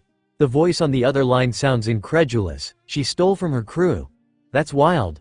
Tell me about this green-haired guy, he looks interesting. A smirk spreads across Jimmy's face. Roronoa Zoro, formerly known as Bounty Hunter Zoro. He's their combat instructor. From what I can tell, he used to be a professional bounty hunter but was forced into early retirement because of his use of excessive force, and now he takes his anger out on anyone in his crew that annoys him. Huh, he sounds like a real jerk. The man on the other end pauses. How about this guy with the long nose? Pushing himself to his feet, Jimmy begins to pace around the room. That would be none other than their sniper Usopp, or as I call him in my head, Pinocchio. The man on the other side again roars with laughter. Dahahahaha, Pinocchio? Like the kid's story? This better not just be about his nose. Trust me, it's not just the nose. Jimmy's voice raises an octave. He lies about literally everything. The other day he claimed to have beaten up an army of giants while blindfolded. If nothing else, he at least has an active imagination. Wow. That's just wow. Jimmy hears a few pages shuffling around before the voice returns. How about this guy with the bushy white hair and, are those horns? Jimmy shakes his head slowly from side to side. That would be Mary the shipwright. I suspect he's one of those animal people from the New World, but if he is I don't think he knows it, and I haven't seen him use any of their weird electrical powers to confirm my suspicion. The East Blue is pretty far for a mink to have traveled alone. Interesting. The voice on the other end pauses to regather himself before asking, what about this blonde-haired girl with the fancy clothes? Oh, her. Jimmy shudders to himself. That's their doctor and merchant Kaya. She's equal parts mob boss and damsel in distress. Most of the crew seem to be as loyal if not more loyal to her than they are to their captain. Despite being a pacifist, if somebody annoyed her I wouldn't be surprised if they ended up at the bottom of the ocean wearing a pair of cement shoes. A pacifist on a pirate crew? How absurd. The man on the other end cackles with laughter. Bahahaha. Okay, so what about this pink-haired boy wearing, is that a marine uniform? Jimmy lets out a snort. That would be Kobe the bosun. This kid either doesn't know what a pirate is or is in complete denial. He is obsessed with the Marines to the point WHS way to dress and act exactly like a Marine officer. Okay. So a wannabe Marine stuck on a pirate ship, weird. The shuffling of paper can again be heard over the line. How about this guy wearing, there is a brief pause, a prison jumpsuit? Jimmy laughs as he tips back his head. Dahaha, that's the master at arms, Jin. He's about as far on the opposite end of the spectrum from Kobe as you can get. I'm pretty sure he broke out of jail a week ago and hasn't bothered with changing his clothes since getting out. He's a thug who used to work for Don Krieg. To be honest, the guy kind of creeps me out. Huh. What about this blonde guy with curly eyebrows wearing a button-up shirt? Asks the man on the other end of the call. That would be the chef who's always got his hands down his pants. The man on the other end of the call roars with laughter and Jimmy waits until he is finished to continue. His name is Sanji and outside of cooking all he ever does is smoke, get in fights and flirt with women. He's best friends with Jin, so I don't think any of them are comfortable turning down his food, even though he plays pocket pool all day and is rarely seen washing his hands. That's disgusting. Are you serious? The man on the other end asks incredulously. Jimmy shrugs, yeah. Most villagers here have given him a free pass to be gross because he cooks some admittedly delicious gourmet food. But it's still weird. Right. We can circle back to that another time. How about this little girl? She is adorable. The man on the other end's voice seems much lighter and more carefree. Oh yeah, that's the world's more bloodthirsty 7-year-old. A loud snort can be heard over the line as the man on the other end again howls with laughter. It takes him much longer to calm down this time and Jimmy waits until he has recovered before pressing on. She's their waitress and one of Sanji's assistants in the kitchen. She may look cute, but yesterday I'm fairly certain I watched her stab a fish man to death before skipping away without a care in the world. There's something broken inside of her brain and she's going to need a lot of therapy when she gets older. That's horrible. The sound of shuffling papers resumes before the man on the other end again cuts through. How about these two? You sent me 2 pictures and they are both in both of them. Oh heh, Jimmy chuckles, that's Johnny and Yosaku. I tried to get pictures of them separately but it was impossible to get either one alone. He rolls his eyes, I'm pretty sure they are in love, but will never admit it. He takes a deep breath as a pained expression crosses his face. They are the ship's guards, but they kind of suck at their job. Outside of that, they are bros. You can tell they are bros because they say bro a couple hundred times every day to make sure everybody knows how much of a bro they are. At the party last night I listened to them yell bro at one another for half an hour for literally no reason. They are also the least intelligent people in the entire crew by a wide margin. That's pretty annoying, bro. The man on the other end adds extra emphasis to the last word, causing a grin to spread across Jimmy's face. How about this fish man with 6 arms? There has to be a story there. Jimmy nods as he purses his lips. That's Hatchin. I think Luffy said he's going to be their helmsman. He was part of Arlong's crew but defected after they beat him up. He helps out in the kitchen, which seems like a terrible idea because the cook looks at him the same way he does any other food he serves. If they put octopus on the menu, somebody should do a welfare check on this guy. Are they pirates or cannibals? The man on the other end asks in concern. Jimmy chuckles, heh, they are whatever you need them to be. Gross. More papers are shuffled before the voice returns. Okay, this one looks interesting. It's a blue-haired girl with full-sleeve tattoos. Jimmy's forehead tightens as he thinks of a good answer. This was a hard one since she was so new to the crew. I think her name's Najiko. So far she seems to be spending most of her time babysitting the kids in town. I haven't heard much about her other than, she seems really into tattoos. Huh, okay. So her personality is having tattoos. Jimmy makes an affirmative grunt and the man on the other end of the line sighs. Cool, how about this boy who is covered in dirt? Jimmy places his free hand behind his head. That's Chabo. I think he's their gardener or something. He's pretty obsessed with plants. That's all I know about the kid. Fair enough. The man pauses before his voice returns. It looks like you sent over a picture of a stray dog. Was that on purpose? Running his hands through his hair before rubbing his thumb and pointer finger together on his temple, Jimmy attempts to fight off the stress headache. That would be their pet, Chow Chow. He's about 15 pounds of mostly fur and loves to cuddle, but he'll rip your face off in a heartbeat if you do something to annoy him. Sure, they might as well have a hellhound on their crew. The sound of more papers being shuffled comes over the line before the voice returns. I've got 3 more kids here. One looks like he's drunk, another is drawing or writing something in a notebook, and the third is covered in sawdust. What am I looking at here, Jimmy? Those would be the kids always hyping up Usopp's stories. Jimmy drops into his chair, the first one in Ninjin, but everybody calls him Carrot for some reason. From what I can tell, he's on a path to a career as a town drunk. I haven't seen this kid sober since we got here. Next up is Tamanegi, who they call Onion. He's my favorite person on this crew by a long shot. A nice boy who's very into reading and writing. He's the crew's logbook keeper. Last is Piaman, who goes by Pepper. He's the ship's carpenter but is still pretty amateur. What a strange group. I wish we could do more with that information, but we can only report their names on bounties. I'll do my best to file the rest away just in case. There is a pause before the voice returns, now speaking in a near whisper. Morgans would have a field day with this crew. He's been looking for his next big story. The voice returns to its normal volume. Anyways, thank you as always for your hard work, attach. You'll see a few of these pictures in this week's paper. There is a click as the line goes dead and Jimmy places the snail on his desk as he leans back in his chair. He's right. Morgan would want to know this. It's too bad I can't share it with him without risking my job. I'm bored. Luffy's voice rang out from the deck of the Going Merry, causing the crew who were still shaking off the previous night's sleep to turn their attention to the captain. Hands laced together behind his head, the boy's trademark grin stretches across his face. Let's go. We've been here too long. Just a little longer, Captain. From the deck of the Going Shopping, Kaya's calm voice floats across the breeze. I promise we can leave in a couple hours, I just need to take care of. Fine. An angry Luffy shouts back as he crosses his arms and drops to the deck. I hate waiting, we already had to wait at the Barati, I just want to find the One Piece.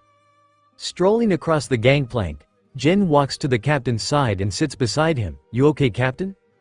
Luffy pouts as he turns his head away from the older man. No, whatever. I'm fine. I don't care. He huffs loudly as he purses his lips.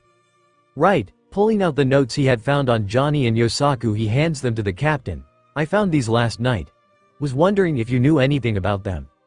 Snatching one of the papers from the man's hand, Luffy scans it with his eyes, lips moving with each word. Upon finishing the page he hands it back. Beats me. Never heard of Baroque works and I don't know anybody named Six or Mother's Day. Frustration giving way to curiosity, he asks. Where did you get these? The duo are joined by Johnny and Yosaku, who reach down to help the pair to their feet. Johnny glances at Yosaku before saying, that'd be us, Cap'n. Some jerks tied us up and left those notes. Whatcha think we should do about 'em? Nodding along with his friend, an edge of fear touches Yosaku's voice. I dunno if I wanna get eliminated. Seems pretty extreme. Wrapping his arms around the swordsman, Luffy pulls them close. Don't worry. He hooks his thumb at the master at arms. Jin will keep you safe. Departing quickly from the ship, Piemon makes a beeline for Teru's shop and throws open the door. He is met by the carpenter, who is speaking to his wife and daughter. Few days and then I'll be right back home. As the group turns to face the young boy, Teru's wife asks, have you even asked if they would let you? Well, no, but Teru looks back at his wife. They seem nice enough. The woman's lips tighten. Fine. Her gaze softens as she shifts her focus down to the twin girls. Come with me, girls. Daddy and his friend need to do some work. Her eyes shift back to her husband's and again harden. You better be back as soon as possible, understood? Teru nods and smiles at his wife, who scowls in return. Of course, dear. With a huff, the woman and children exit the shop and Teru shifts his focus to the young boy. Hey there, Pepper. Here to pick up the stuff we worked on yesterday? Yep. Having made his way to the workbench, Piemon has already begun gathering up the bow and arrows that they had made and is trying to figure out how to pick up the wooden swords. Making his way to the table, Teru scoops up the swords into his arms. Let me help you with those. I need to stop by the ship anyways to ask your captain a question.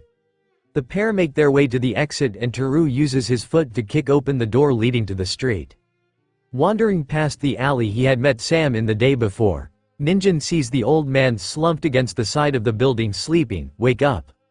The old man leaps to his feet and looks around in a panic before catching sight of the young boy who is laughing at him. What was that for Carrot?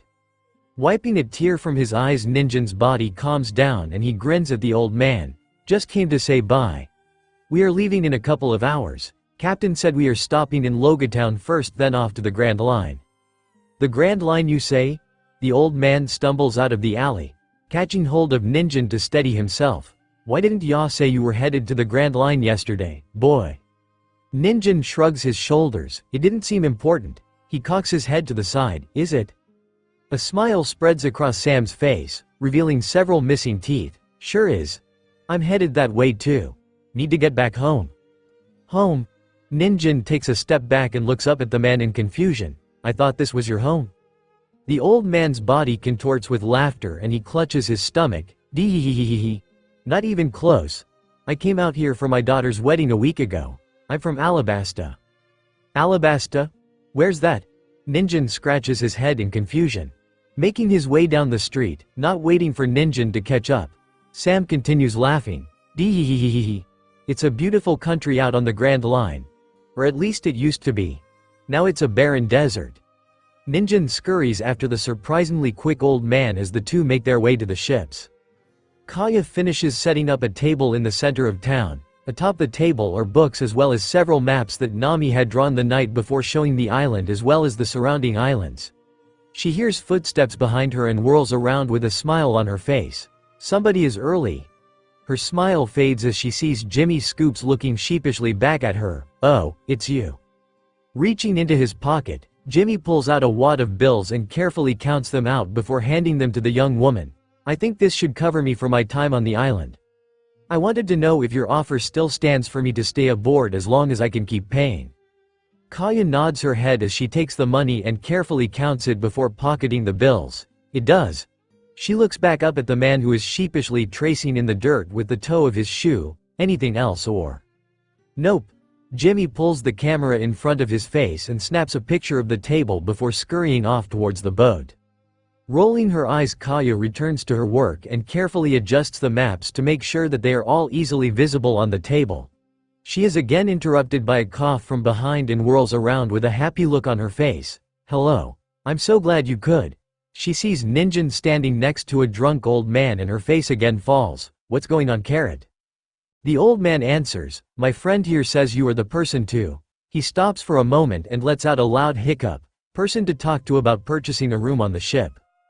Kaya's eyes lower to Ninjin and she glares at the boy, who shrugs and gives her his most innocent look. Lifting her gaze back to the drunk man, she says in an irritated tone, 25,000 a night. Double if you break anything on the ship." Digging into his pocket, Sam pulls out a wad of money and hands it to the woman without bothering to count it. "How far does this get me?" Counting the money, Kaya's eyebrows raised in surprise at how much he had given her. "Pretty far." She extracts 25,000 belly and hands the rest back to the man. "You keep the rest for now, pay for the day instead of paying all at once. Makes it easier for me." She stares at the pair, who nod in understanding before turning to walk towards the ship. "I swear if somebody else." Her thoughts are immediately interrupted as Piaman calls out to her, "Hey Kaya, been looking all over for you." She turns to see the boy accompanied by a handsome older man who is carrying a small pile of wooden swords. Seriously? Forcing a smile at the pair, she asks, "What can I do for you, Pepper?" Piaman gestures with his head at the older man. "Teru needs a ride to Logatown for supplies. Do you think we could give him a lift?" Kaya closes her eyes for a moment. She opens them to see the pair waiting patiently for her answer. "Sure. 25,000 per night." "Excellent." Teru around the swords and hugs them to his chest as he digs through his pocket with his left and pulls out several bills. He hands them over to the young woman. Counting quickly, Kaya smiles again. "Perfect. Now if you wouldn't mind, I need to finish setting up." The pair nod and head towards the ship, catching up quickly to Ninjin and Sam. "We are going to need some more rooms on the ship if we keep this up." Turning back to the table, Kaya makes it 2 steps before she hears another man clearing his throat behind her. Turning around with rage in her eyes, she yells, "What?" Seeing a scared merchant, her eyes widen. "So sorry." The man takes a step backward. Did I catch you at a bad time?" "No, sorry. It's been a crazy morning." Kaya forces a smile onto her lips as she motions for the man to join her by the table. Before long, there is a crowd of merchants around the table and Kaya is carefully explaining the map. "We have Foon Village. As long as you can get your products onto one of their ships, they should be able to transport and sell it at one of these neighboring islands." A dozen hands are flung into the air and Kaya points at a young woman near the front. "So, once they sell our goods at one of the other islands, how do we get paid?" "Good question." Kaya smiles at the girl as the merchants lower their hands. Having all had the same question, you can either work out a deal with the person shipping the goods to get a fixed percentage of the sale price, which would mean that your profit would fluctuate based on supply and demand. Or you could try selling directly to one of the traveling merchants in Foon Village. That way you'd be able to have a bit more control over the price, but you might not be able to take advantage of spikes in demand for your products. Several of the merchants nod as they write things down on the notebooks Kaya had provided them with. "Any other questions?" She waits for a minute and once she is confident that nobody has anything to ask, she smiles. "Excellent.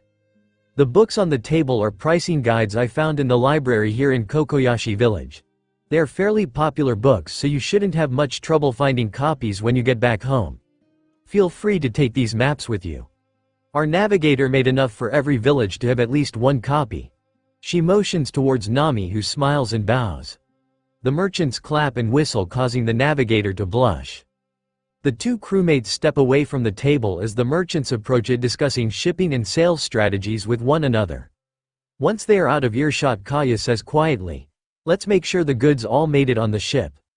Nami nods in agreement as the pair hurry towards the going shopping, where containers full of products are being loaded into storage. Half an hour later, Kaya is sitting behind her desk in the finance office with three burly men standing in front of her. The largest man, who is holding a clipboard, says in a calm voice, "We stored the books in the front like you asked. 4 crates with 5,000 each." Nodding her head, Kaya writes 20,000 paperback books at 400 each in her notebook. The man continues, "Behind that are 2 crates full of assorted tools." Kaya nods again as she writes down 2,000 assorted tools at 500 each, before looking back up at the man, who takes that as his signal to continue. "Behind that we have 6 crates of clothing." Kaya writes down 10,000 clothing items at 1,500 each in her notebook. "I don't think we'll run out of clothes anytime soon." She looks back up at the man, who flips to the next page on his clipboard. "Behind that are the bags of rice. There are 400 bags and each contains approximately 100 pounds of dried rice." Kaya marks down 40,000 pounds of rice at 75 pound, before looking back at the man. "Next we have the water desalination system. The team installed it on the forward wall. The tank will start filling as soon as your ship leaves port, and it should start pumping out clean drinking water within a day." Kaya nodded her head. This had been one of the biggest purchases, coming in at 100 million belly for the machine, tanks and installation, but it would be worth it to have a reliable and portable source of clean drinking water. We put the empty water jugs next to the machine for easier access. The jugs had cost another million belly, and she hoped to fill them to store and sell fresh drinking water on other islands. The man flips to the final page. "After that is the art. We managed to fit it all in the storage room, but it's getting cramped in there." Kaya does some mental calculations before writing down 400 art pieces at 500,000 each, and looks back up at the man. "Finally we have the equipment that we put in the training room. Plenty of training swords, punching bags and workout equipment. Another 5 million belly. It's better to spend the money now than regret it when Zoro cuts somebody's head off." Closing her notebook, Kaya smiles at the man. "Thank you for everything." She places the book on the desk as the men exit through the storage room and descend the gangplank. Once they are out of view, Kaya rises from her chair and makes her way to the vault.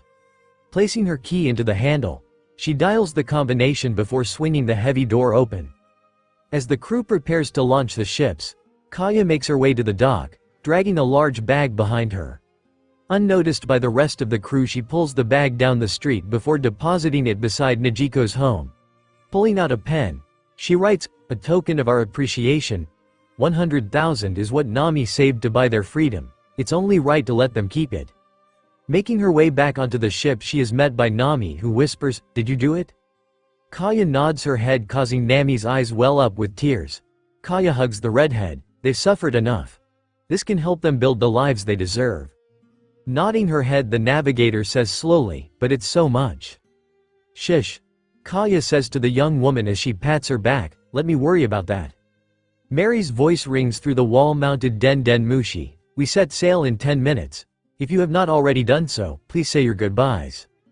Releasing her friend from the hug, the girls look at one another before bursting into laughter. Nami is the first to recover. "Foo. Just think, Kaya. If you hadn't chosen Usopp, Mary could have been yours." Foo. You're so bad, Nami." Kaya swats playfully at her friend's arm as the pair join the others at the deck railing to wave farewell to the villagers lining the shore. As the others say goodbye, Hatchin makes his way to the flying bridge. Taking hold of the large wooden wheel, he places the small earpiece Den Den Mushi into his right ear. Before long, Mary's voice comes through, "It's time." Nodding his head, Hatchin turns the wheel counterclockwise, causing the ships to turn away from the shore towards the open ocean. He presses his top right hand against the earpiece, unmuting himself. "Got it." The wheel felt stiff in his hands, likely due to resistance from the smaller ship attached to the starboard side. She might handle a bit smoother if she wasn't connected to the Going Merry. Behind him, the wind catches in the sails and the two boats drift away from the shore. "Hatchin, do you see those ships coming this way?" comes Mary's voice. Hatchin had been so focused on steering that he hadn't been taking in his surroundings.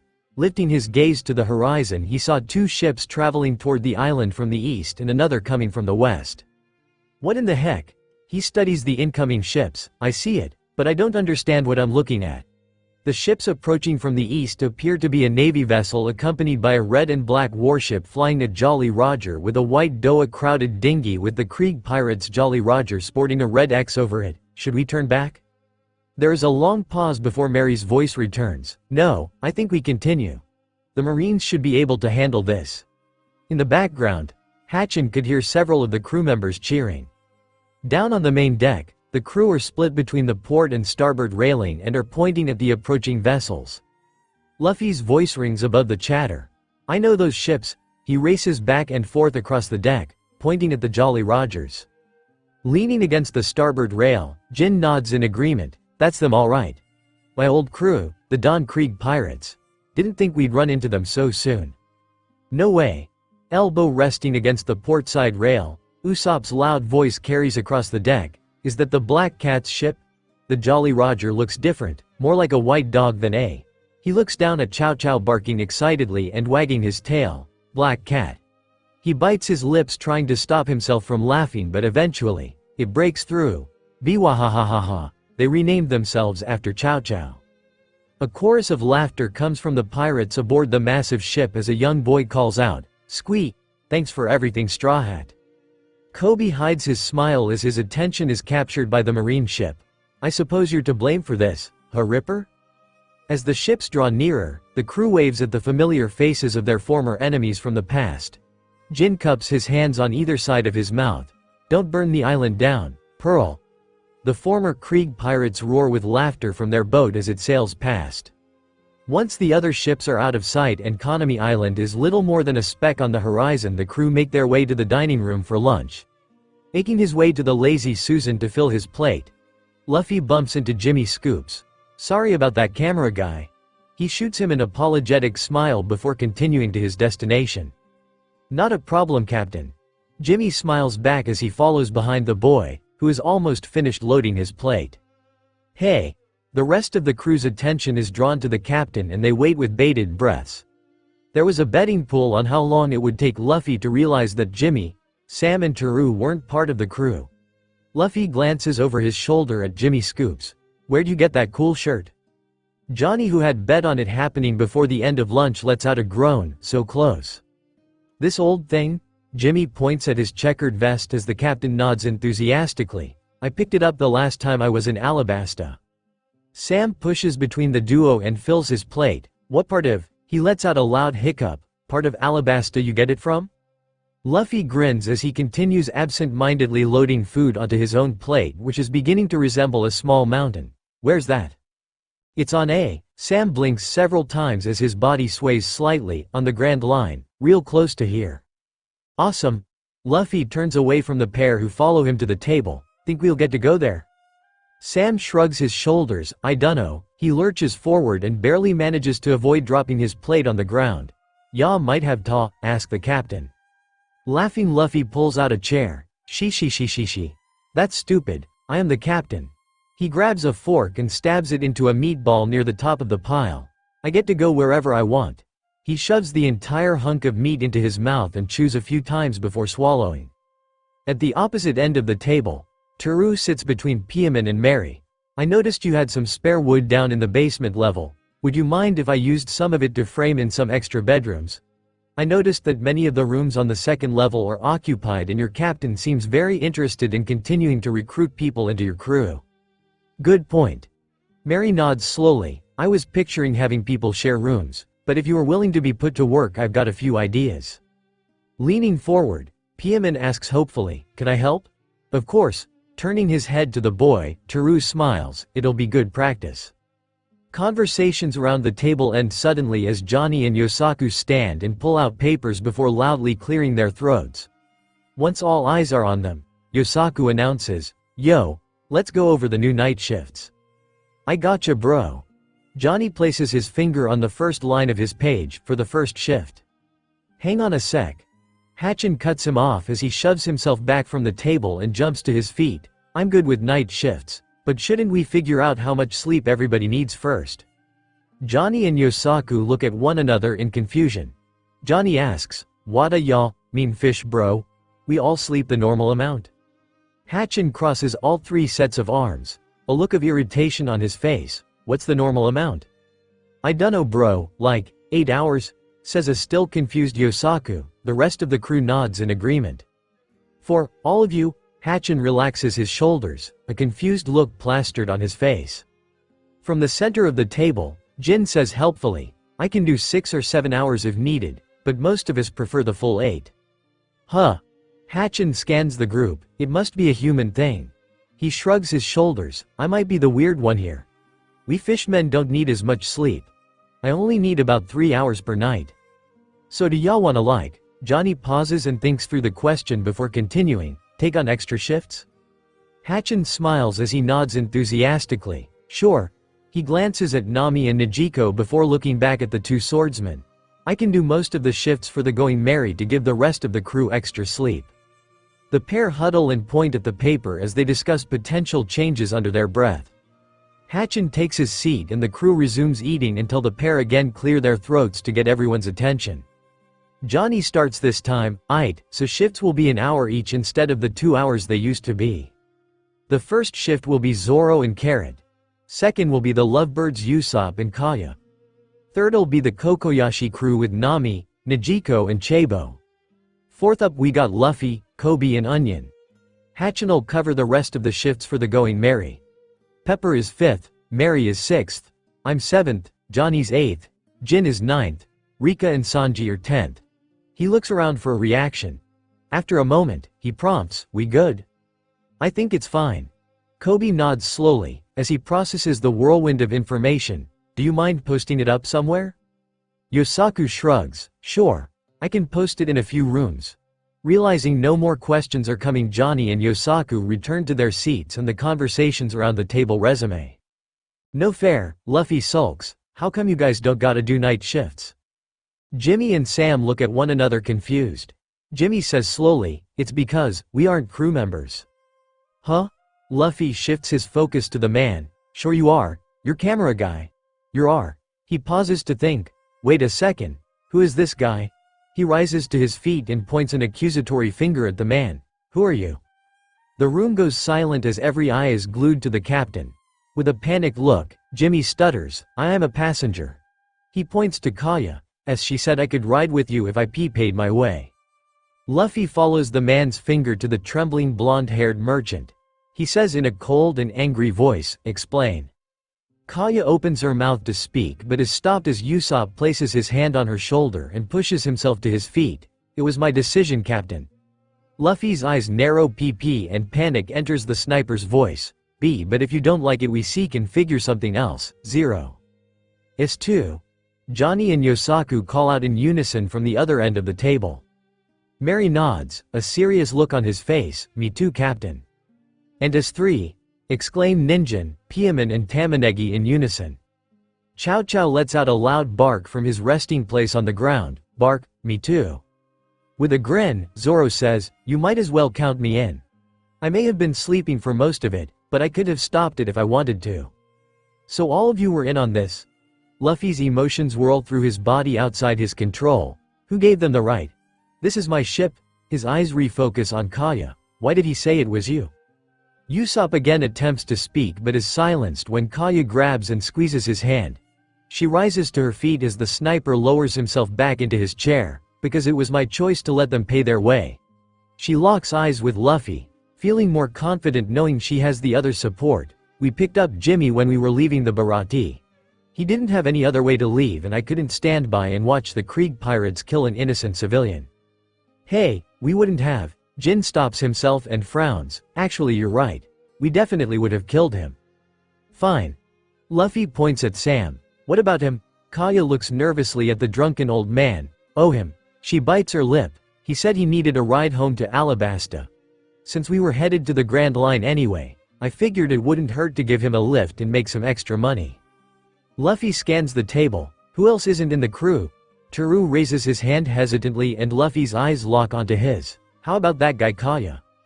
Following the captain's gaze, Kaya's expression softens as she sees the carpenter. That's Teru.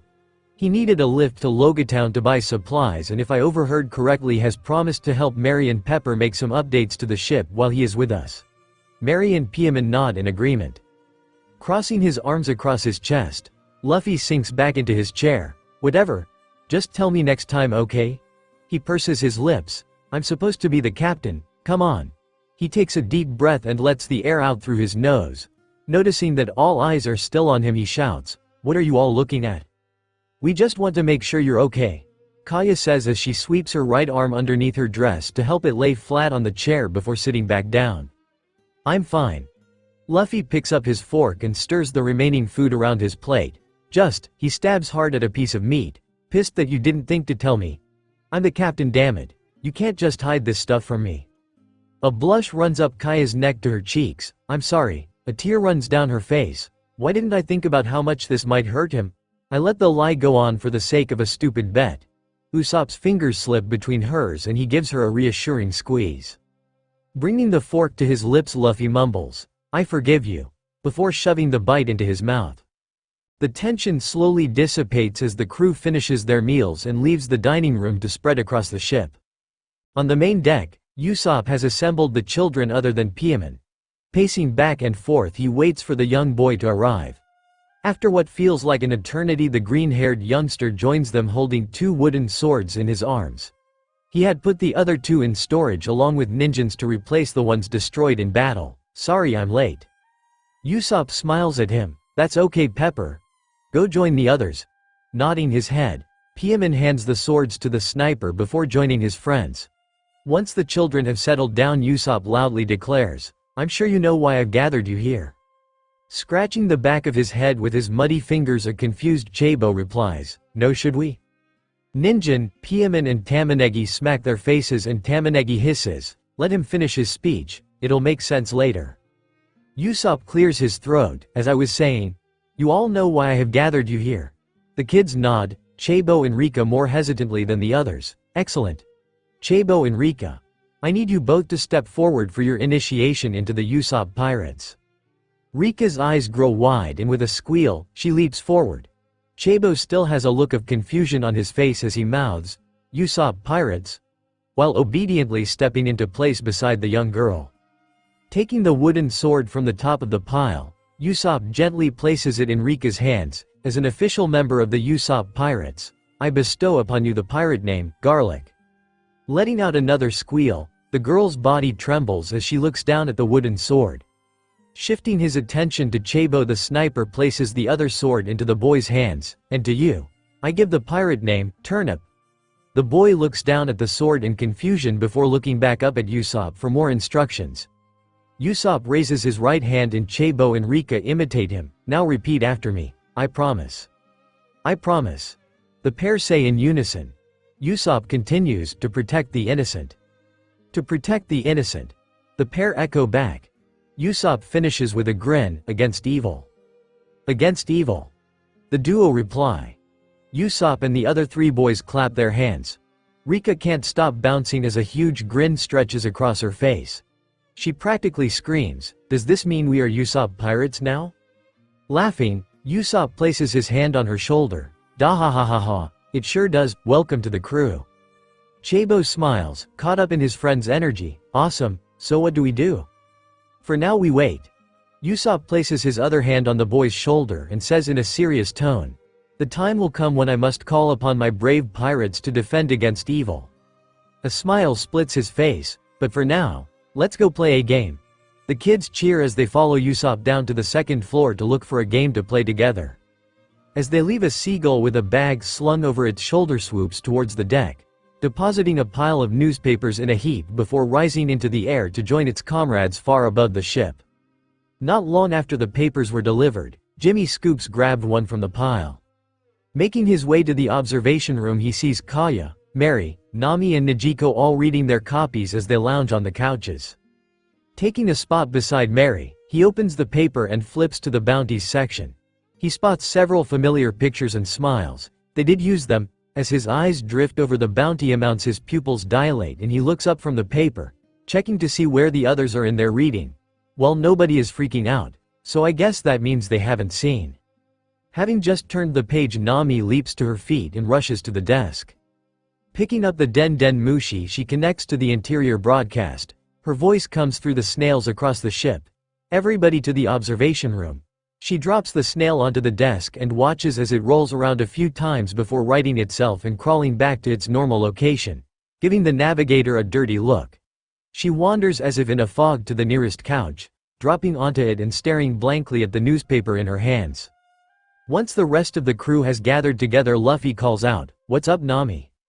With a haunted look, Nami drags her eyes away from the page to meet the captain's gaze, the paper. "What about it?" Luffy tilts his head to the side. "All this over a newspaper?" Turning the paper around in her hands so the others can see it, Nami points at Luffy's bounty poster. The paper. Kaya, Mary and Najiko flip to the bounty section and Kaya shnd over her mouth. "Let me see." Crossing the room quickly, Luffy takes the paper from her hands as a wild look spreads across his face. "That's so awesome." He begins laughing. She, my first bounty." The others circle the captain and read over his shoulder. Zoro is the first to speak. 56 million belly? Unbelievable. Luffy wanted poster from the couch. Najiko calls out, "It's not just Luffy." The group scans the rest of the page. Johnny's eyes light up. "Bro, they got us in here." He elbows Yosaku and points at their bounty posters. 3,300,000 belly each. Johnny wanted poster. "Nice," Yosaku says as he high-fives his friend. Yosaku wanted poster. Jin points at a picture of himself. "They updated my bounty to 14 million belly." Jin wanted poster. "Nami," comes Najiko's shaky voice. "You got one as well for 7,700,000 belly."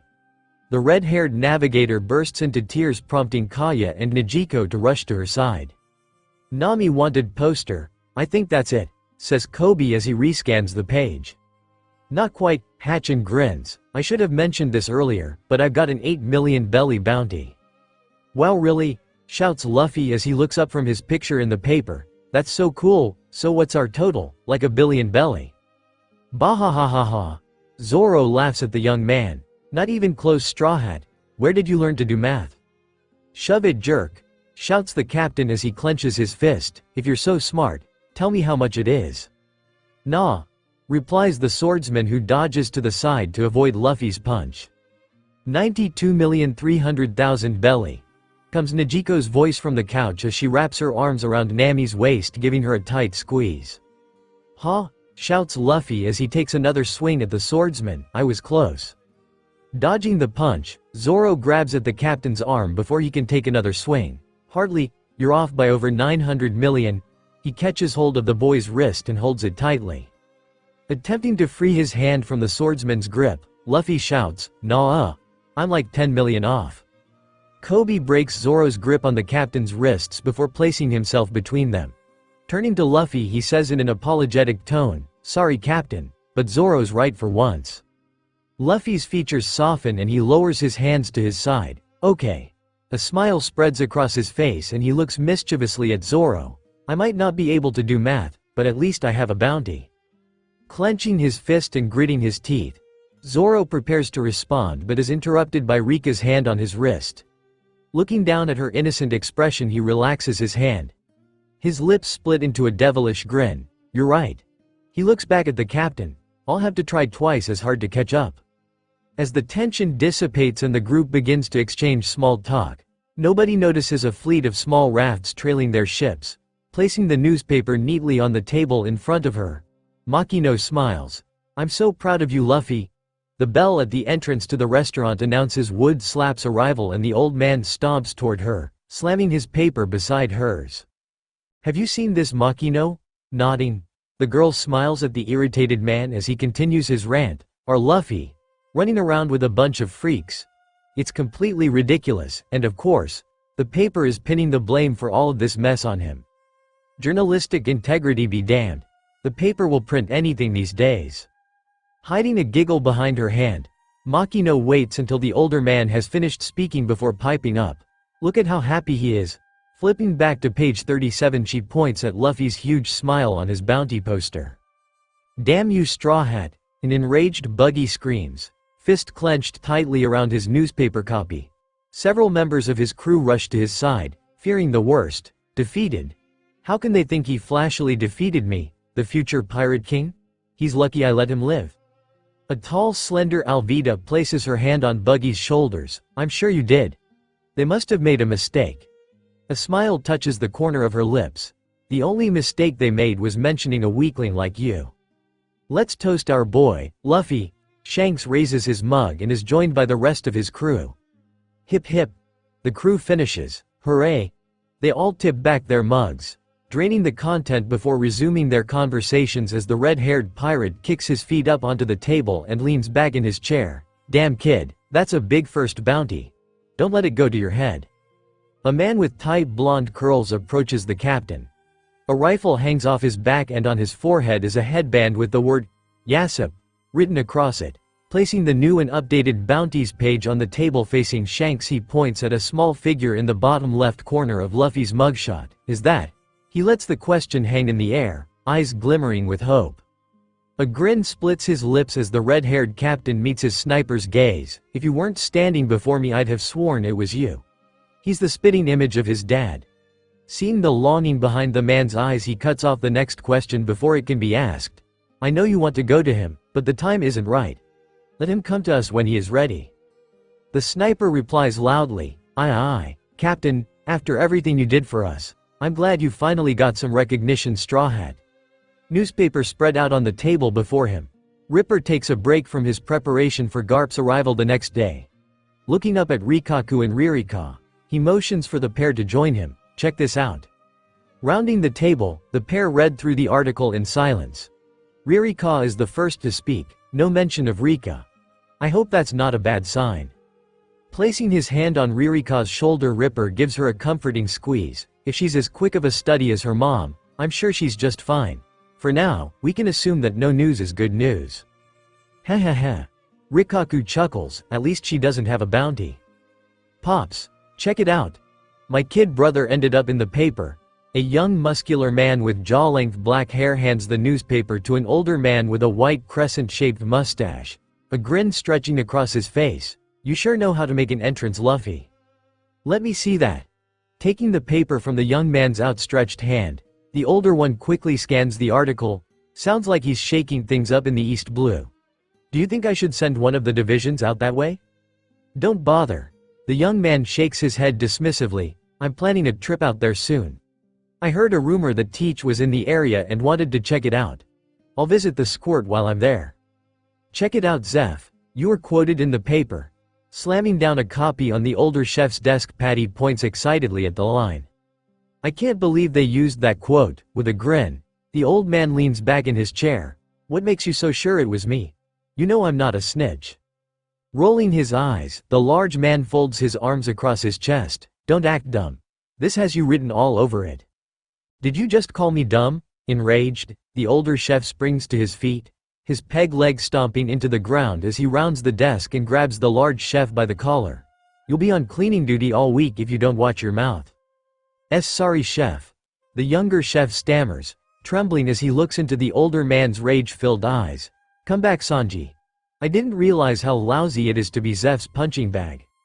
His feet kicked up onto Take's former desk. Alessandro nods slowly as he reads the article. Good for you, Straw Hat, and good riddance, Kuro, you pretentious weirdo. Walking into the office, Lestrade says without looking up from the paper, did you see? Yep.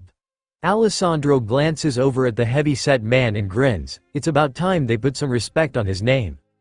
A tall man with spiky black hair and a red tattoo on the left side of his face stands on the deck of a ship as it races across the ocean. In his left hand, he holds a copy of the newspaper open to the article while staring to the east, seemingly searching for something just beyond the horizon.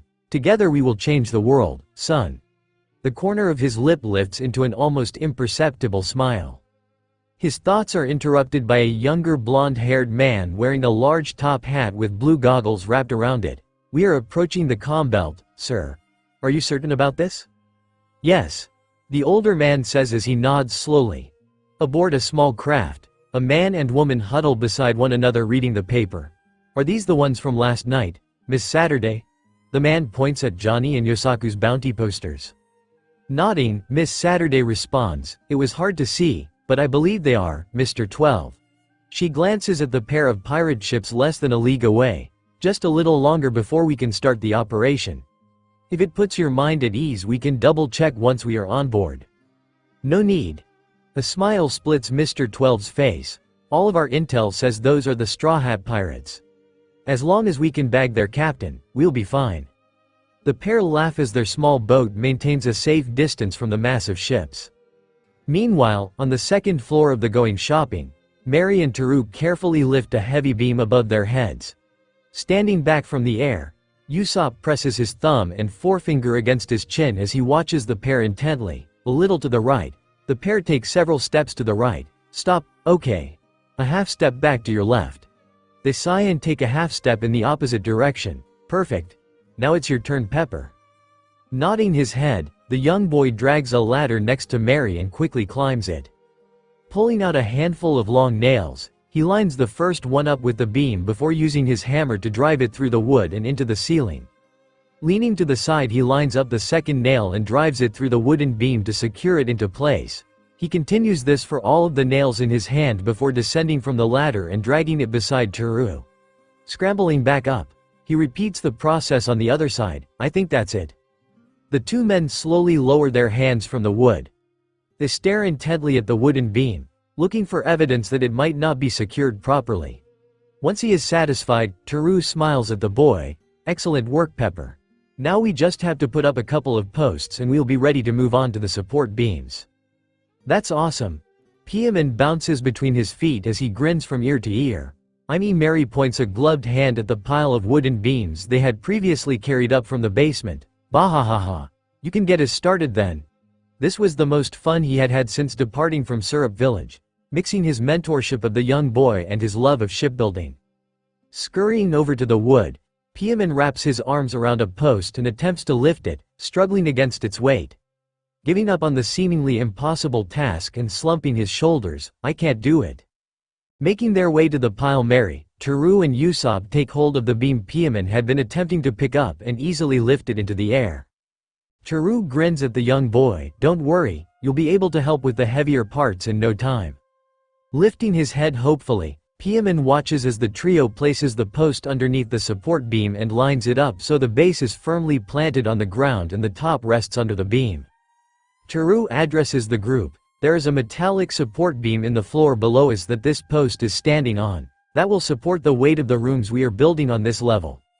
The others nod and make a mental note as Piemon drags the ladder into place and screws the post into the beam above and the floor below. In the galley of the Going Merry, Nami carefully spreads out a blank sheet of paper on the table as she lines up the supplies she manages to salvage from the wreckage of her room in Arlong Park. "Been a while since I've done this for me." Dipping the end of her pen into a jar of ink, she carefully sketches the outline of Konami Island, relying on her memory of the island and the other 20 maps she had produced for the merchants to guide her drawing. On the other side of the table, Tamanaji's notebook is open and he is jotting notes from their time on the island in a flurry. The two work together in peaceful silence, broken up occasionally by the request and exchange of a detail that had been forgotten. Sitting on a couch in the observation room aboard the Going Shopping, Kayak carefully inspects Chow Chow's bright red and raw paws. His claw gloves removed and lying beside her. "I'm afraid it's infected. I'll put some ointment on them, but you'll need to take it easy for a while and you won't be able to wear these gloves until your paws fully heal." Chow Chow lowers his head and lets out a low whimper. In the kitchen, the clang of a pan hitting the wall is followed by Sanji's voice. "Stay out of my damn way, calamari." He clicks his tongue against the roof of his mouth. "This is my kitchen." "Sorry, chef." Having narrowly dodged the projectile, Hatchin is crouched behind a table. "I'm just trying to help." Ninjin and Rika watch the pair from the other side of the room, not wanting to get in the middle of their fight. Turning to her friend, Rika asks quietly, "You think they'll ever get along?" Shaking his head, "No." Ninjin continues staring across the kitchen at the angry duo. Sanji glances across the room to see the children watching his argument. "What are you brats doing? We've got dinner in an hour, get to work." "Yes, chef," shout the children in unison as they spin to face their half-finished side dishes. The clatter of whisks against bowls fills the kitchen. Rising back to his feet, Hatchin says tentatively, What should I work on chef? Cleaning, shouts Sanji as he throws another pot over his shoulder at the fishman, this one coated in a red sauce. Hatchin catches the pot as it spins towards him through the air. Placing the bowl on the counter in front of him, Hatchin rests his bottom two hands on the wood as he stares at Sanji. I can help you cook. Turning to face the fishman, Sanji's face contorts with rage. Who cares what you can do? This is my kitchen. You'll do what I say. His nostrils flare as he glares at the large man. Who does he think he is? The door to the greenhouse is kicked open as Chabo steps through holding a basket filled with freshly picked citrus fruits. I managed to pick. He stops as he catches sight of the angry chefs. Everything okay? No, shouts Sanji and Hatchin as they continue to glare at one another. Is this about? Hatchin's eyes widen. I'm sorry for what we did on the Konami Islands. Huh? Sanji shouts as he points an accusatory finger at the fishman. That's rich coming from you. All that time you spent hurting Nami and you think an apology will make it right? He never hurt her, Chabo says quietly, causing the chefs to turn and face the boy. Eyebrows raised, Sanji shouts, what do you mean he didn't hurt her? His crew enslaved your entire island. Placing the basket on the table beside him, Chabo continues calmly, I mean that. He points at Hatchin while maintaining eye contact with Sanji. He didn't hurt her. All Hatchin ever did was take care of that nasty pet of his. Hatchin nods slowly. Yes, but Momoa did. That pet of yours destroyed a lot of things. Chabo's gaze shifts to Hatchin. Don't think I forgot what your sea cow did to Goza village. He narrows his eyes, but neither of you went out of your way to hurt people. Pulling a cigarette from his pocket, Sanji places it between his lips and lights the end. As the nicotine courses through his veins, he feels his body relax. Fine. He didn't hurt people, but that doesn't make him a good guy. Chabo shifts his focus back to Sanji. It was more than that. Arlong and his men beat on us regularly, especially if they thought we would come up short, but never Hatchin. He takes a deep breath through his mouth and lets the air out slowly through his nose. He's the one who would stay behind to see if we were okay. I'm not saying he was a hero, but the saying back in Goza village was, pray it's Hatchin, for a reason. Sanji turns to face Hatchin as he pulls the cigarette from between his lips and blows out a plume of smoke. That true, calamari? It would be a very different story if we had sunk that marine ship. Heat runs up the fishman's neck and darkens his cheeks. He looks down at the floor as he traces absent-mindedly with his foot. I don't know about all that. It is. Calls out Chabo as he turns his back on the pair and makes his way out the door toward the greenhouse. Sanji points at Hatchin with his cigarette.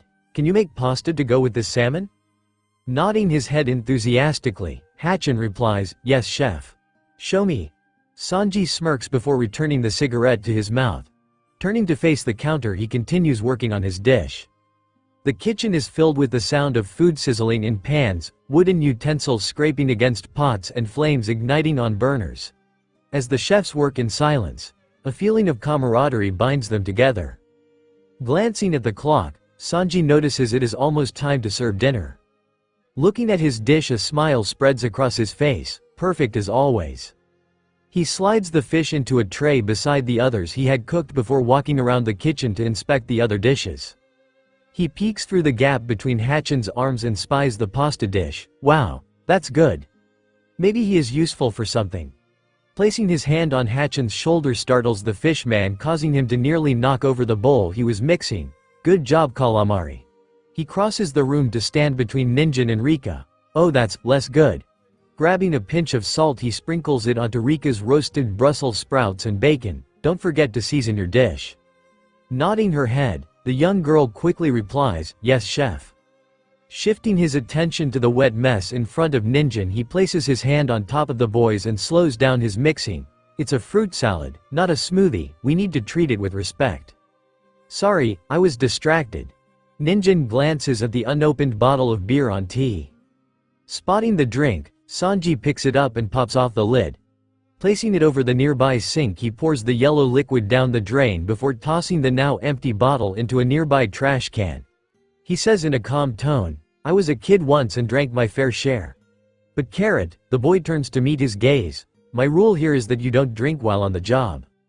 Swallowing hard, Ninjin licks his lips nervously. Yes chef. Sanji guides Ninjin by the shoulders away from the obliterated fruit salad. I have Hatchin whip something together. Catching Hatchin's eyes with his own, he nods towards the fruit salad and the fish man scurries across the kitchen, his face souring as he sees the mess the young boy had made. I have a special job that I think you are uniquely qualified for. Furrowing his brows, Ninjin follows the chef obediently as he is led out of the kitchen, across the dining room and up the stairs. The boy's confusion grows as the chef leads him towards the bar. I thought you said I shouldn't. I did. Sanji cuts him off as they continue to the doorway. Pushing it open, Sanji leads him into the small room. We have this nice bar here, but nobody to serve me a drink. Hoping into a chair, Sanji points to the area behind the bar. Mix me up something with some kick. Following Sanji's cue, Ninjin rounds the bar and grabs a tall glass off a shelf. He swipes a bottle of Absolute before turning and placing them both on the counter. Maybe something spicy? I saw Zoro make a Bloody Mary that had some spices in it. Bending over, he opens the fridge and removes a container of tomato juice, a stalk of celery and a bottle of Tabasco sauce. He carefully pours the ingredients into the cup, eyeballing the amount. He's not half bad. Clearing his throat, Sanji casually points at a bowl of limes. Try a touch of acid to break up the other flavors. Yes, chef. Grabbing a pair of lime wedges, Ninjin squeezes them into the drink and discards them. He pulls out a third and runs it around the rim of the glass before pulling out a salt shaker and carefully sprinkling it onto the top. He slides the finished drink across the bar to Sanji, who catches it. Taking a sip, Sanji is transported by the flavors and eyes wide he looks down into the glass. What? How? This is amazing. Blinking several times he rises from his seat. Drink in his hand. This is incredible, Ninjin. You've got a natural talent. The boy blushes at the compliment. Next time, I'd suggest salting the rim before you mix the drink. That way it'll be a bit cleaner and easier. But other than that, this is amazing. Of course, if I did it at the start I could just dip the rim into the salt instead of trying to sprinkle it. Ninjin nods his head enthusiastically. I'm glad you like it, but Sanji. He glances around the empty room. Why did you bring me here? What is all this for? Taking another sip from the drink, Sanji savors the flavors as they splash around his mouth. Swallowing the sip, he grins at the boy. You're going to be our new bartender. His face hardens slightly as his eyes meet Ninjin's. Remember my rule. I don't care what you do between meals, but when you serve the crew I expect you to stay sober. His eyes narrow into slits. Today is a warning. You only get one warning.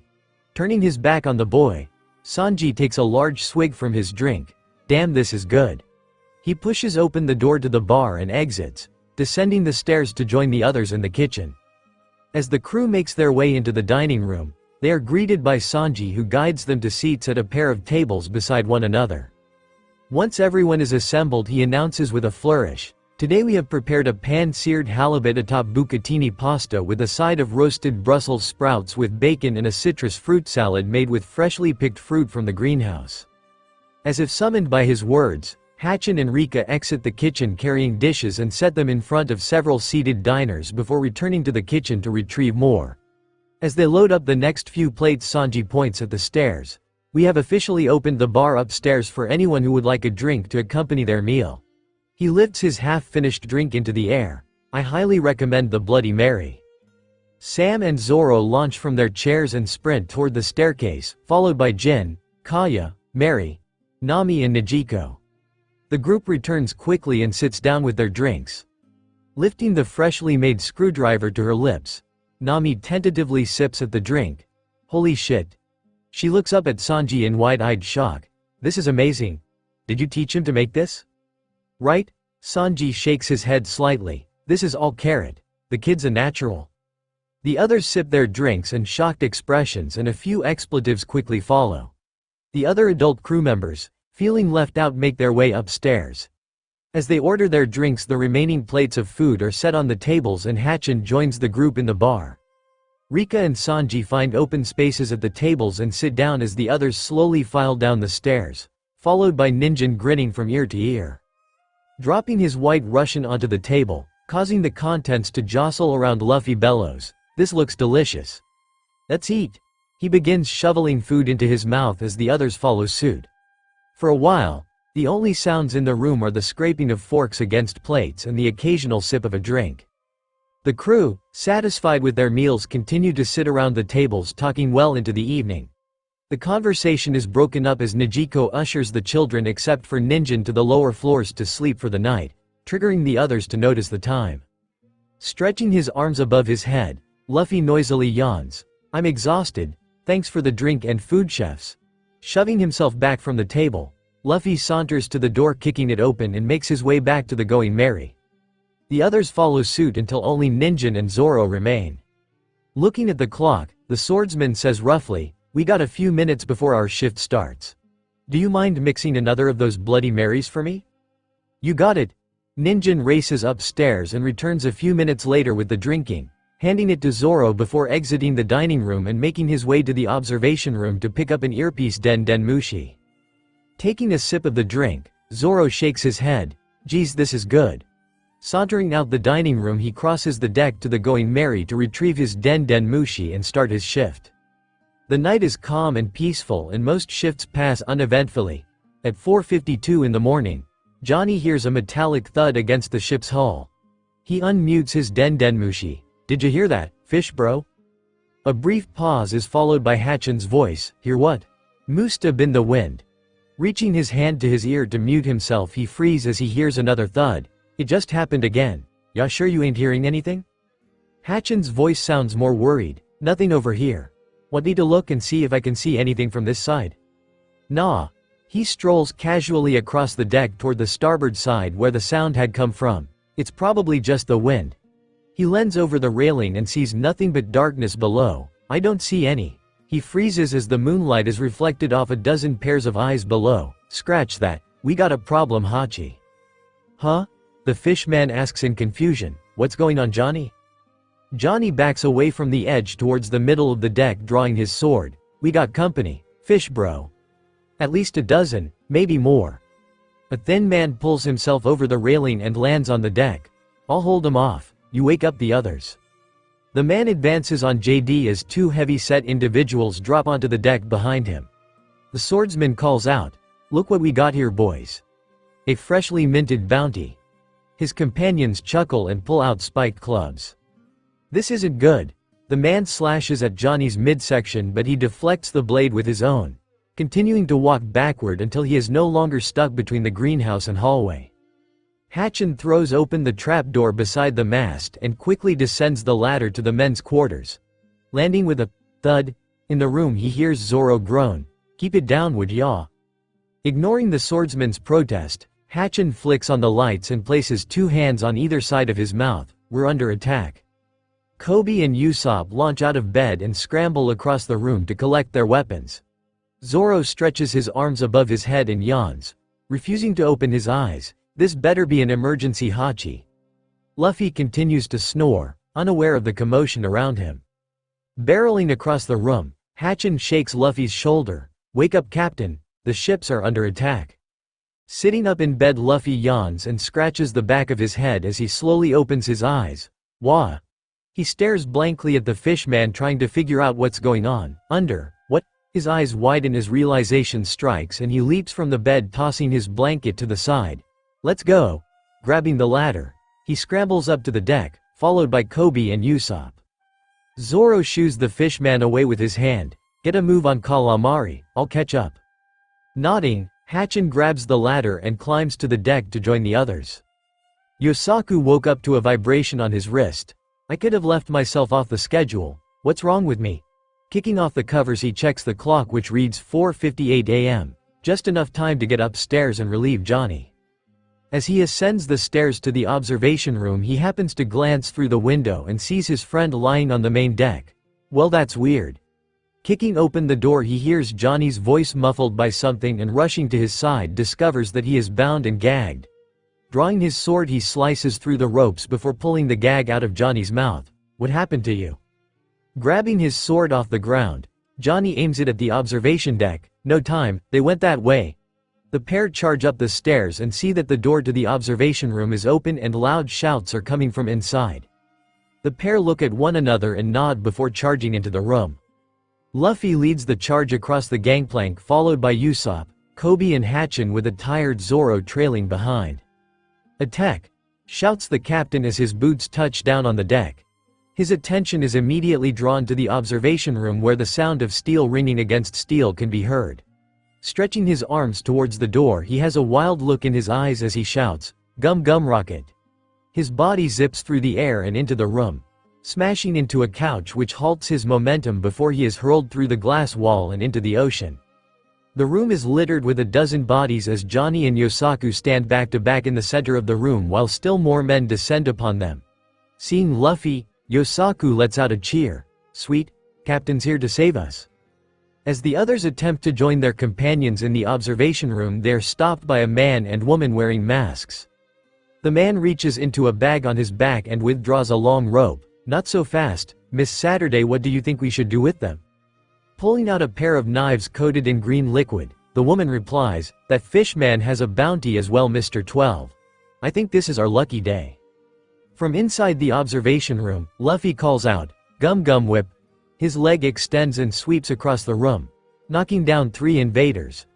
Johnny and Yosaku dodge to the side to avoid being hit by the attack before each striking down another member of this mysterious group. Skidding to a stop on the deck, Kobe charges Miss Saturday as Usopp drops back and draws a dark gray projectile from his pocket. Beside them, Hatchin throws a barrage of punches at Mr. 12, who takes advantage of the uncoordinated attacks to wrap his rope around the fishman's wrists, before pulling backwards, causing the fishman to spin like a top. Kobe swings his club at Miss Saturday's head, but she ducks below the attack and plunges her poison-soaked knife into the boy's ribcage. Eyes wide, Kobe sinks to his knees, dropping his club as he begins to convulse. Hands on the wound, he slumps to the side as his face collides with the deck. Pulling back his slingshot, Usopp releases the projectile. Lead star, the gray ball hits her in the stomach, launching her backward into the wall of the observation room. "That's more like it." Usopp dashes across the deck to Kobe. Turning him over, he gasps at the sight of foam bubbling between his lips. "We need to get him to Kaya." Still dizzy from being spun, Hatchin stumbles towards Usopp and Kobe as Zoro squares off against Mr. 12. Scooping the boy up in his arms, the fishman shakes his head to focus his vision. "Let's go." They scramble down the stairs and head to the lower decks. As the trio leaves, Mr. 12 attempts to follow them but is stopped as Zoro's blade is pressed against his neck. "Don't forget about me, tough guy." From inside the observation deck, Luffy joins Johnny and Yosaku and the trio walks toward the deck, leaving behind a pile of groaning men. Johnny and Yosaku had each managed to take out 10 assailants, leaving the remaining 15 for Luffy. The captain grins and exclaims, "That was fun." As they step onto the deck, they see Zoro locked in combat with Mr. 12. Each slash by the swordman is deflected by Mr. 12's rope, which cracks through the air. Frustrated, he shouts, "Enough of this. Fight me like a man." Mr. 12 flicks his wrist with a smirk, sending the rope hurling toward Zoro. It cracks against his chest, ripping through the fabric of his shirt and leaving a red gash on his skin. "How's this?" Before the rope can return, Zoro slices horizontally, splitting through it and leaving only a small amount in his assailant's hand.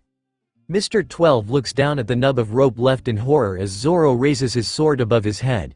One sword style, 36 caliber Phoenix. Swinging the blade in a circle across his body sends a spiral of air which hits Mr. 12 in the chest, throwing him backward into the wall of the observation room, where he falls to the ground dazed beside his partner. Sheathing his blade, Zoro glances at Johnny, Luffy and Yosaku staring wide-eyed at him. "You got this. I'm going back to bed."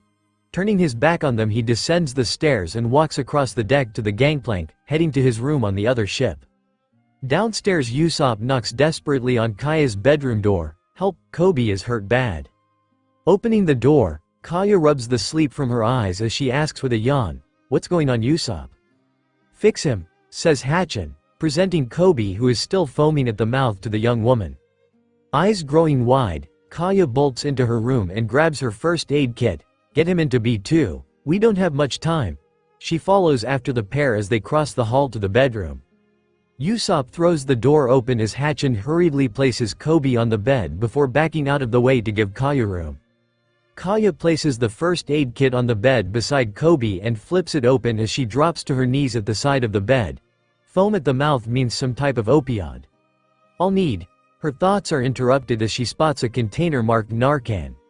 Ripping the box open, she pulls out the nasal spray and shoves the tip into Kobe's nostril, pressing the trigger at the bottom to release a fine mist up his nasal passage. Good, just hold still.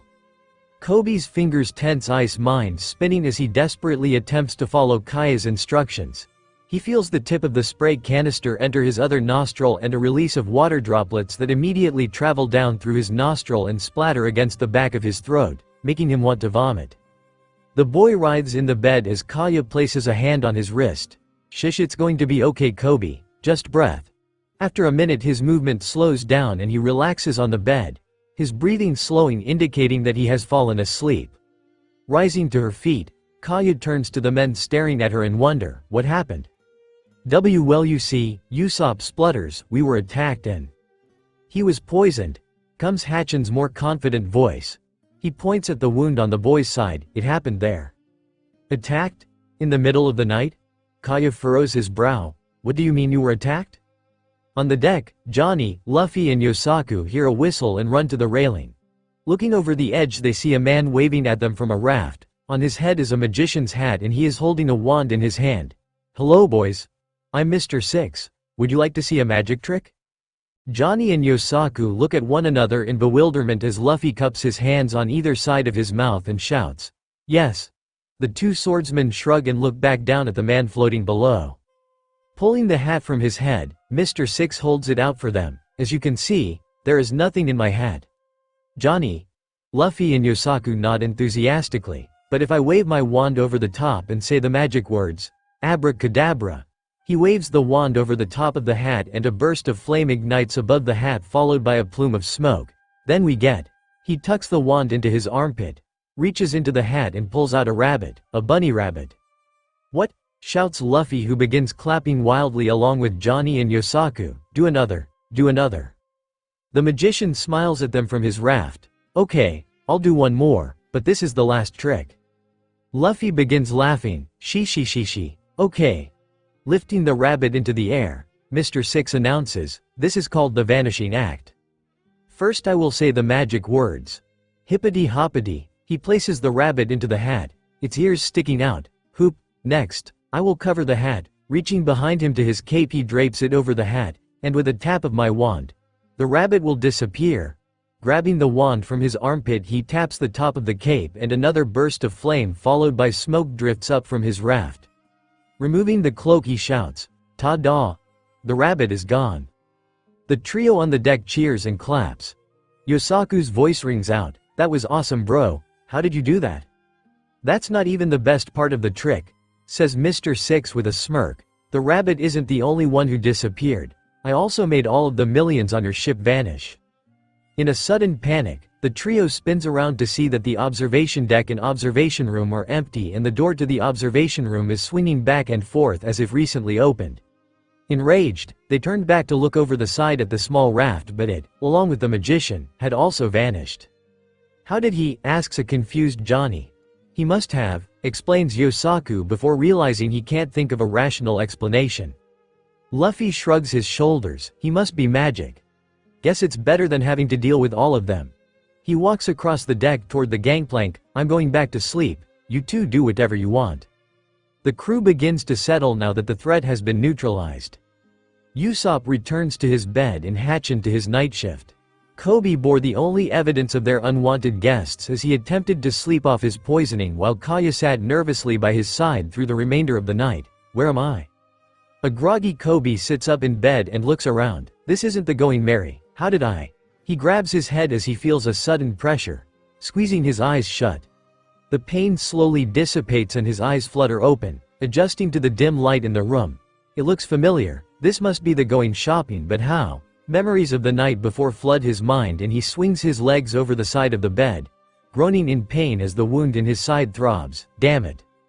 Hearing the boy's voice inside the room, Kaya opens the door and slips inside. She wags her finger at him. "You shouldn't be moving around so soon. I'm glad you're awake. It was touch and go last night." Pulling his legs back onto the bed, Kobe rests his head on the pillow. "What happened?" He closes his eyes as his head pulses and pain engulfs his senses. Outside he can hear the dull thud of hammers as Mary, Piaman, Teru and Usopp put the finishing touches on the new rooms.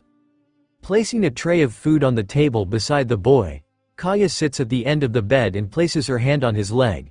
You were poisoned by Miss Saturday. It was an opioid.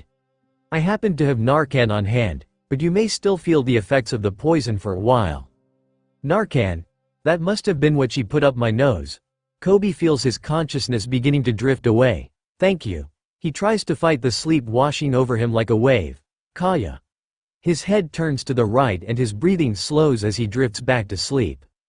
Patting Kobe's leg, Kaya rises to her feet and makes her way out of the room. On her way to the stairs, Kaya stops in front of the construction. Hey sweetie, do you mind keeping an eye on Kobe? I need to handle something upstairs, then I want to try to take a nap. Truthfully, she was tired but not overwhelmingly so, having gotten 6 hours of rest before being interrupted. Yes, Kaya, Usopp's strained voice calls out. We are almost done here. I'll take a look in a few minutes. The sound of banging resumes from the small group.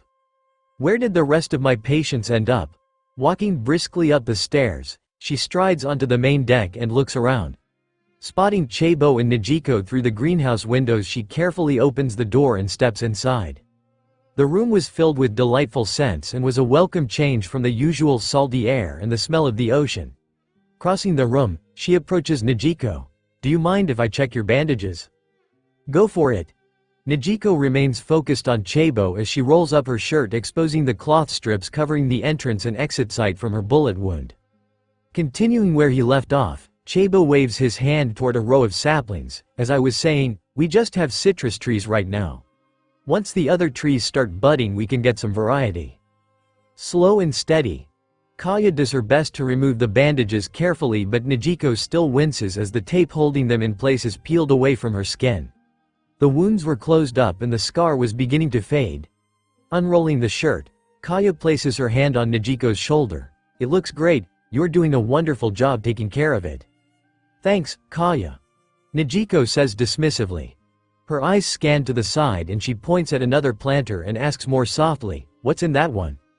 Scurrying over to the planter, Chabo beams and motions towards it with his arms. This is going to be a game changer in the kitchen. Rice and sugarcane. You two can't even give me 10 seconds of attention? Good grief. I'll remember not to interrupt either of you in the garden. Leaving the pair to their plants, Kaya makes her way out of the greenhouse. She spots Hachin's towering form on the flying bridge and hurrying up the stairs calls out, Hey Hachi, I was hoping to take a look at your ankle. My ankle? Comes the confused fisherman's response as he rests his fishing pole against the railing and turns to face the girl. He looks down and his eyes grow wide. I forgot. That doctor in the village said I'm supposed to be using my crutches. Zoro chuckles as he casts his line over the ocean. Come on calamari, did you already forget the beat down I gave you? Jin? Johnny and Yosaku join in the laughter without looking away from their fishing poles. Taking his pole in one hand, Zoro grabs a half-finished beer off the ground and raises it to his lips. Maybe I need to give you a refresher. He takes a sip from the can before setting it back on the ground and settling back in his chair. Why are men such brutes? Kaya closes the distance between herself and Hachin and kneels, observing his ankle. I noticed you weren't using your crutches yesterday. She touches the ankle, trying to feel for swelling. Are you feeling better already? Bah-ha-ha-ha-ha-ha. Placing his fists on his hips, Hachin tips his head back as laughter bursts from his chest. We fishmen heal quick. Kaya continues searching for any sign of injury. That certainly is a fast recovery. She looks up at him and smiles. I suppose you are right. This is remarkable. Rises back to her feet, she allows herself to feel the tiredness emanating from her core. That's all. You can get back to whatever you are doing. Turning her back on the fishman, she descends the stairs as Hachin picks his fishing pole up, casts his line and sits back down. Making her way back down to her room for some well-deserved sleep, she hears Rika's small voices whispering in the hallway. An army of pirates. I can't believe they didn't wake me up to help. Not even close. Ninjin responds much louder. Yosaku said it was a wizard and he cast a spell on our ship. This must be how rumors are started, like the one about Mary being a talking sheep in disguise. She smiles as she descends the stairs, the children's voices fading as she gets further away. Arriving on the second floor, she looks at the now finished bedrooms and nods in approval. Not bad. Continuing down the hallway, she makes a beeline for her bedroom. A thought occurs to her. Chow chow. She shakes her head dismissing it. He'll be fine.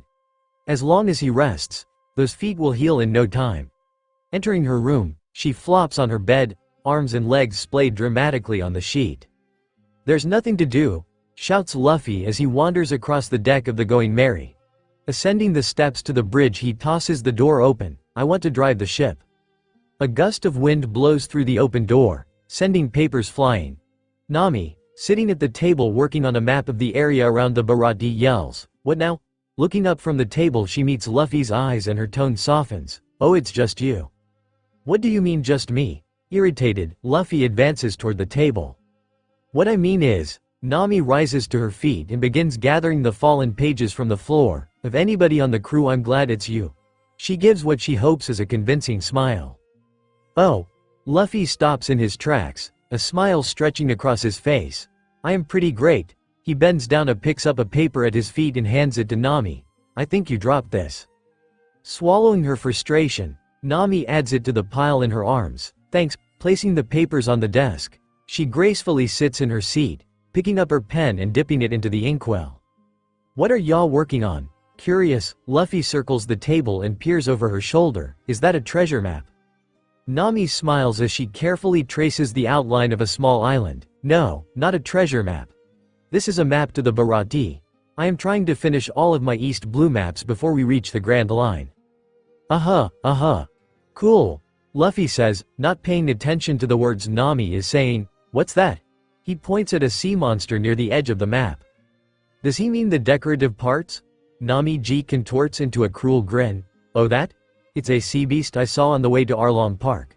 Too bad you weren't here, huh?" "No fair." Luffy folds his arms and pouts. "I want to see a sea beast. Why do you get all the fun?" He stomps his foot against the ground and sticks out a pouting lip. Nami waves at the door. "Well, you won't see one from in here. You should try one of the decks and find one of your own." Luffy's eyes grow wide. "Really?" He bounces from foot to foot as excitement grows in his body. "Maybe I can beat one up like Shanks." "Sure. You better hurry though, they are hard to spot." Nami chuckles as Luffy races out the door and onto the deck. That worked. She returns to her drawing, no longer distracted by the impulsive captain. Racing across the gangplank to the going shopping, Luffy barely misses slamming headfirst into Usopp and Mary as he comes to a screeching stop. "Hey guys, what are you two doing?"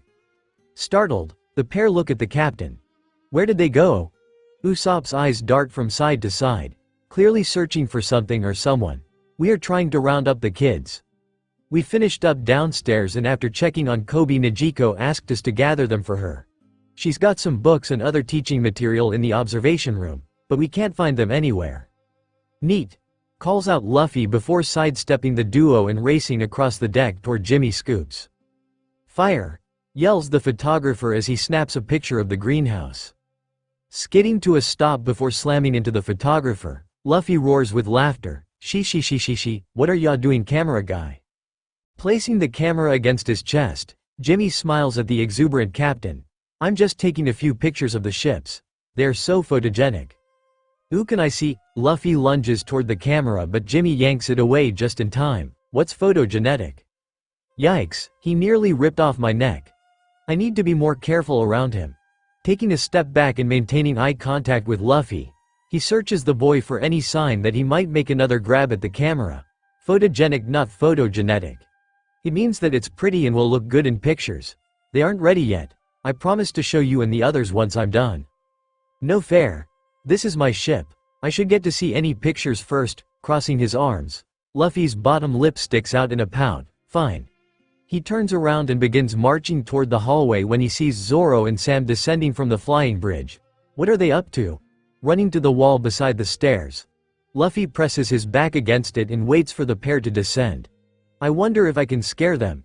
He fails to suppress a giggle as he crouches down. I swear I just saw him. Comes Zoro's voice from the top of the steps as the two men descend to the main deck. Where are you hiding, Straw Hat? As soon as the pair step foot on the deck, Luffy leaps from his hiding place. Boo! The two men jump into the air in surprise. Whirling toward the captain, Zoro says in an angry tone, "The hell are you trying to do? Give me a heart attack?"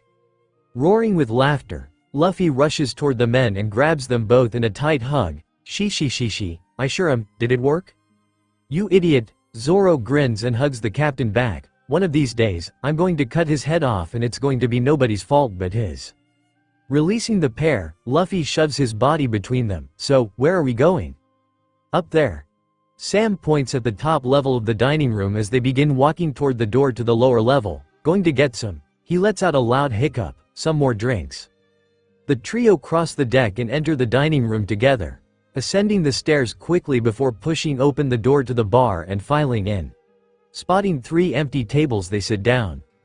From behind the bar, Ninjin finishes wiping out a mug with a dry rag before placing it on the shelf behind him. What can I get for you, gentlemen? Whiskey, shouts Sam before burping loudly. Sake, says Zoro in a calm voice. Milk, yells out Luffy with a grin. Nodding his head, Ninjin grabs 3 mugs and pours the beverages before placing them in front of the men who immediately begin drinking. Anything else? Placing his mug on the counter and wiping the milk mustache from his upper lip, Luffy beams at the boy. Nijiko is looking for you in the observation room. It's something about books, I think. Books? What does she need me for involving books? That's Onion's thing. Ninjin looks quizzically back at the captain. You sure she's looking for me? Yep. Luffy nods enthusiastically. She even sent Usopp and Mary to find you. He grins. But I found you first, so I win. She. Weird. The boy shrugs his shoulders before rounding the bar to join the small group on the other side. You said she's in the observation room? Luffy nods. You better hurry. She doesn't like to wait. He picks up the mug and grins as he drains it before tossing the empty cup onto the counter absent-mindedly. Pushing his stool back, he hops to his feet. I'm bored. I'm going to go see what else is going on. Exiting the bar, he is followed loosely by Ninjin. Descending the stairs, the pair part ways at the door. Good luck, Carrot. You too, Captain. Ninjin waves at Luffy before exiting the dining room and walking toward the observation room. Try not to get into too much trouble, Luffy. Waiting until the door has closed, Luffy slinks across the room toward the kitchen. Pressing his ear against the door, he hears several noises from inside. I bet they are making dinner. If I'm sneaky, I can get some extra. He giggles but slaps his hand over his mouth as the sounds in the kitchen stop. Did you hear that? Comes Sanji's voice inside the kitchen. From further away, Hatchin replies. Hear what? There is a small pause before Sanji says. Must have been my imagination. The sounds of cooking resume. Phew, that was close.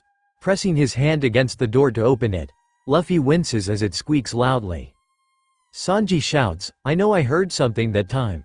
The sound of footsteps on the kitchen tile precede the chef yanking the door open and Luffy tumbling into him. What are you doing, Straw Hat? They caught me. Luffy tries to think of an excuse but quickly gives up. I'm hungry. Seriously? We just ate 2 hours ago. Sanji grabs the captain by the shoulder and leads him into the kitchen. Hatchin, do we have anything here that can fill the black hole in our captain's stomach? Try this. Grabbing a handful of food from a plate, Hatchin tosses it to Sanji, who manages to catch it before it hits the ground. It's some leftover bacon and sausage from breakfast. Should hold him over. Meat. Licking his lips, Luffy's focus is glued on the content of Sanji's hand. Handing the food to Luffy, Sanji shakes his head. What are we going to do with you? He walks across the kitchen and picks up the pot he had been using to steam vegetables in preparation for lunch. Dropping to the ground, Luffy shovels the food into his mouth in silence as the 2 men prepare the crew's next meal. His eating is interrupted as Zoro kicks the door open and enters the room, flanked by Johnny and Yosaku, while Jin races through the dining room behind them yelling, Wait! Geez, more hungry people? Sanji looks at the new arrivals and his face hardens. Oh, it's you. What do you want, Moss Head? Pointing his finger at the cook, Zoro shouts, You to stop being such a creep. Curly brows. Johnny and Yosaku nod and grunt affirmatively. Jin told us what you said this morning. I can explain, shouts Jin as he arrives at the door. This is a simple misunderstanding. Placels on the table, Sanji turns towards the group and fishes a cigarette from his pocket. Placing it in his mouth, he lights the tip and takes a puff before blowing out a stream of gray smoke. Care to fill me in?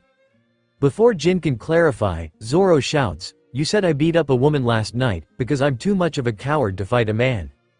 Taking another drag from his cigarette, Sanji blows out 2 perfect rings before smirking at the swordsman. I heard all about how you sucker punched Miss Saturday last night. Acting real tough for somebody who beats on a defenseless woman. Defenseless? Zoro yells as he takes a step towards Sanji, his face contorting his rage. She almost killed Kobe last night with her poison. But I didn't do shit to her. That was all a long nose. I was busy fighting Mr. 12 with Hatchin. It's true. The fishman nods. We let Kobe and Usopp handle her. Sanji glares at the swordsman flanking Zoro. You idiots told me Zoro beat them both up. Why would you make that up? Turning to one another, the pair shrugged their shoulders before looking back into the kitchen. Johnny says in a tone that gives away his uncertainty, I dunno, we figured Big Bro Zoro did it all. But we only saw the end of the fight. Yosaku nods. Big Bro is tough, we didn't think he'd need any help. Snorting from the floor, Luffy wipes the remaining grease and crumbs from his meal onto his shirt as he rises. He laughs and points at Zoro. She, you couldn't fight too on your own? I beat up a room full of them. Why you? Zoro yells as his anger is redirected towards the captain. As for you, Luffy cuts off Zoro as he turns around and points at the smug chef. You couldn't even be bothered to wake up when we were under attack. Are you serious? Nobody tried to? Shouts Sanji in a rage at the captain. If it wasn't for me, Luffy cuts the chef while a wicked grin spreads across his face, you'd both be dead. In unison, Sanji and Zoro shout, take it back. The pair charge the captain from opposite sides of the kitchen. Jin, Hatchin, Johnny and Yosaku move out of the way, not wanting to get sucked into the brawl. Laughing maniacally, Luffy stretches his arms across the kitchen toward the side door leading to the garden. Grabbing hold of the frame just before the swordsman and chef reach him, he shouts, Gum Gum Rocket. His body soars through the air, knocking aside several pots and pans as he slams into the wooden door at full speed, flinging it open. His body is hurled through the opening and he slams into the railing on the starboard side of the ship. For a moment it seems as though he is going to recover as he tries to grab hold of the slipper railing, but he cannot gain traction and falls over the side. Not good. Just before his head vanishes beneath the waves he shouts, help. Sanji and Zoro charge out the door and hearing the captain's cry for help look at one another before leaping over the railing toward the water to save their drowning captain. Several minutes later, Luffy is wrapped in a blanket, shivering as Sanji and Zoro sit on either side. Spittle flies from Sanji's mouth as he continues lecturing the young captain, of all people. You are the one who keeps ending up in the ocean. What part of not being able to swim don't you understand? I'm sorry, the young man says in an apologetic tone that is belied by the smirk on his face. I won't do it again. Bullshit, shouts Zoro as he yanks his soaked shirt over his head. This isn't even the first time you've gone overboard this week. You can't swim but you keep falling off the freaking boat. Do you have a death wish? I said I was sorry. Luffy shivers before crossing his arms. Quit yelling at me. Standing before the captain, Jin looks down sternly at him. They're only yelling because they're worried about you. Right? The pair nod. Quit complaining and show us how a captain takes responsibility for his actions. Fine. Luffy shrugs off the towel and rises to his feet. Turning around he meets both men's stares. I'll be more careful next time. I promise. The pair continue staring at him before eventually nodding acceptance of his apology. Grinning, the captain sits back down and stretches his arms out to wrap around both men's shoulders. About that, Jin runs his tongue along his gums as he considers a better alternative. What if next time, we keep fights in the sparring ring? The trio looks up at him with blank expressions. Does everybody on this ship have brain damage? Pointing at the hallway on the other side of the deck he continues, you know, the sparring ring, in the training room. They continue to give him blank stares. Big room over that way? You have to go through the locker rooms to get in? They continue giving him expressionless looks. Seriously guys? It's right there. He stabs his finger in the air towards the hallway. Do you mean the weight room? Asks Zoro, hiding his smirk. This guy is so gullible. The weight, Jin stops and lets out a breath he hadn't realized he was holding. Yes. The one with all the practice dummies that's connected to the armory. It's called a training room. He lowers his hands to his sides and balls them into tight fists. Calm down Jin, they're your crew. This is not a big deal, breathe through the anger. Can I go? Asks Luffy suddenly. Jin nods and Luffy removes his hands from Sanji and Zoro's shoulders before leaping to his feet. Bye. He races across the deck to the gangplank, crossing over to the Going Merry before walking through the door to the gun deck and storage. Making his way to the small dog bed that Chow Chow is lying on, Luffy sits next to him and begins scratching his exposed belly. "Where have you been all day, pup?" Chow Chow lets out a weak bark. "Bark. Don't feel good." "Sorry to hear that." Luffy keeps scratching the dog's belly. "Any way I can help?" "Bark, you can get me some." The dog cocks his head to the side as his eyes slowly lock on the captain. "Bark, did you, bark? Understand that?" Nodding his head, Luffy pats the dog's belly before pulling his arms behind him and pressing them against the floor. "Sure did." He grins at the dog and raises his eyebrows, surprised. "Bark, did you understand me, bark? This whole time? Bark, why didn't you, bark? Say something sooner?" The dog stares at him in utter confusion. His mouth splits into a wide grin that quickly gives way to laughter. She. "I've always understood you, Chow Chow." He continues laughing. She. "I didn't say anything because I was having too much fun. Pretending you were saying other things was hilarious." She. The dog growls at him as his hair begins to stand on end before barking. "Bark. You jerk. Bark. I could have been. Bark. Communicating with the crew. Bark. This whole time." "Oops." Luffy shrugs as he continues to grin. "Guess I know for next time." He laughs again and pushes himself to his feet. She. "Good talk, Chow Chow. Feel better soon." He begins walking towards the door. The dog attempts to rise to his feet, but his paws are still too sore and he slumps back onto the bed. "Bark. Get back here. Bark, asshole." The captain stops at the door, turns around and raises his middle finger. "Don't think I missed the things you said about me and the rest of the crew when you thought I couldn't understand you." Grabbing the handle, he twists and pulls, swinging the door open before walking onto the deck as he lets out another loud laugh. She. He lets the door slam shut behind him. This turned out to be a fun day. After the crew finishes lunch, Tamanegi makes his resting in with a book in his hands. Maybe Kobe will know what this means. Pushing open the door, he is greeted with a smile. "Hey Onion, how are you doing?" Kobe attempts to push himself up but winces at the effort and flops back onto the bed. Stupid poison. Taking a seat beside the older boy, Tamanegi flips to the page he had bookmarked and tilts the book so that Kobe can see it better. "I found this drawing and I wanted to know what you think. It's all about pressure points and how they can be used to hurt and heal." Kobe nods his head slowly. "Interesting. What do you want to know about it?" "Well," Tamanegi tries to sort through his thoughts. "I understand how they can be used with acupuncture to relieve stress, but how could they be used to hurt somebody?" "Pressure point fighting," says Kobe matter-of-factly. "The same things that these pressure points help with, they can also hurt. A pressure point is a bundle of nerves near the skin, and what happens if you hit a nerve?" He looks at Tamanegi, who has a blank expression. "I'll ask it a different way." He lifts his right arm and taps on the top of his elbow. "This is called your funny bone. Have you ever hit it against something?" Tamanegi nods enthusiastically. "What did that feel like?" Eyes wide, Tamanegi blurts out, "Super weird. My whole arm felt numb and tingly." "Exactly." Dropping his hands back to his sides, Kobe smiles. "That's one of your pressure points. Hit it hard enough and you can numb or even paralyze a part of somebody's body." Wrinkling his brow, he asks, "Why are you so interested in pressure points all of a sudden?" Standing back up, Tamanegi smiles at the older boy. "I had an idea and wanted to know if it would work. Thanks for the help, Kobe." He turns and quickly rushes out of the room. "You're welcome," Kobe says in confusion to the retreating boy. "Please don't do anything stupid, Onion." Elsewhere on the ship, Hatchin, Johnny, Rika, Yosaku and Zoro are practicing their sword techniques using two spinning dummies they had set up against the back wall of the training room. Before long, Piemon enters, followed by Usopp and Teru carrying a wooden target board with wooden legs to prevent it from falling over. Sure is busy today. Usopp shuffles backward as he holds onto one of the legs of the wooden target. As his back bumps against the wall, he slides to his left, allowing Teru to move next to him.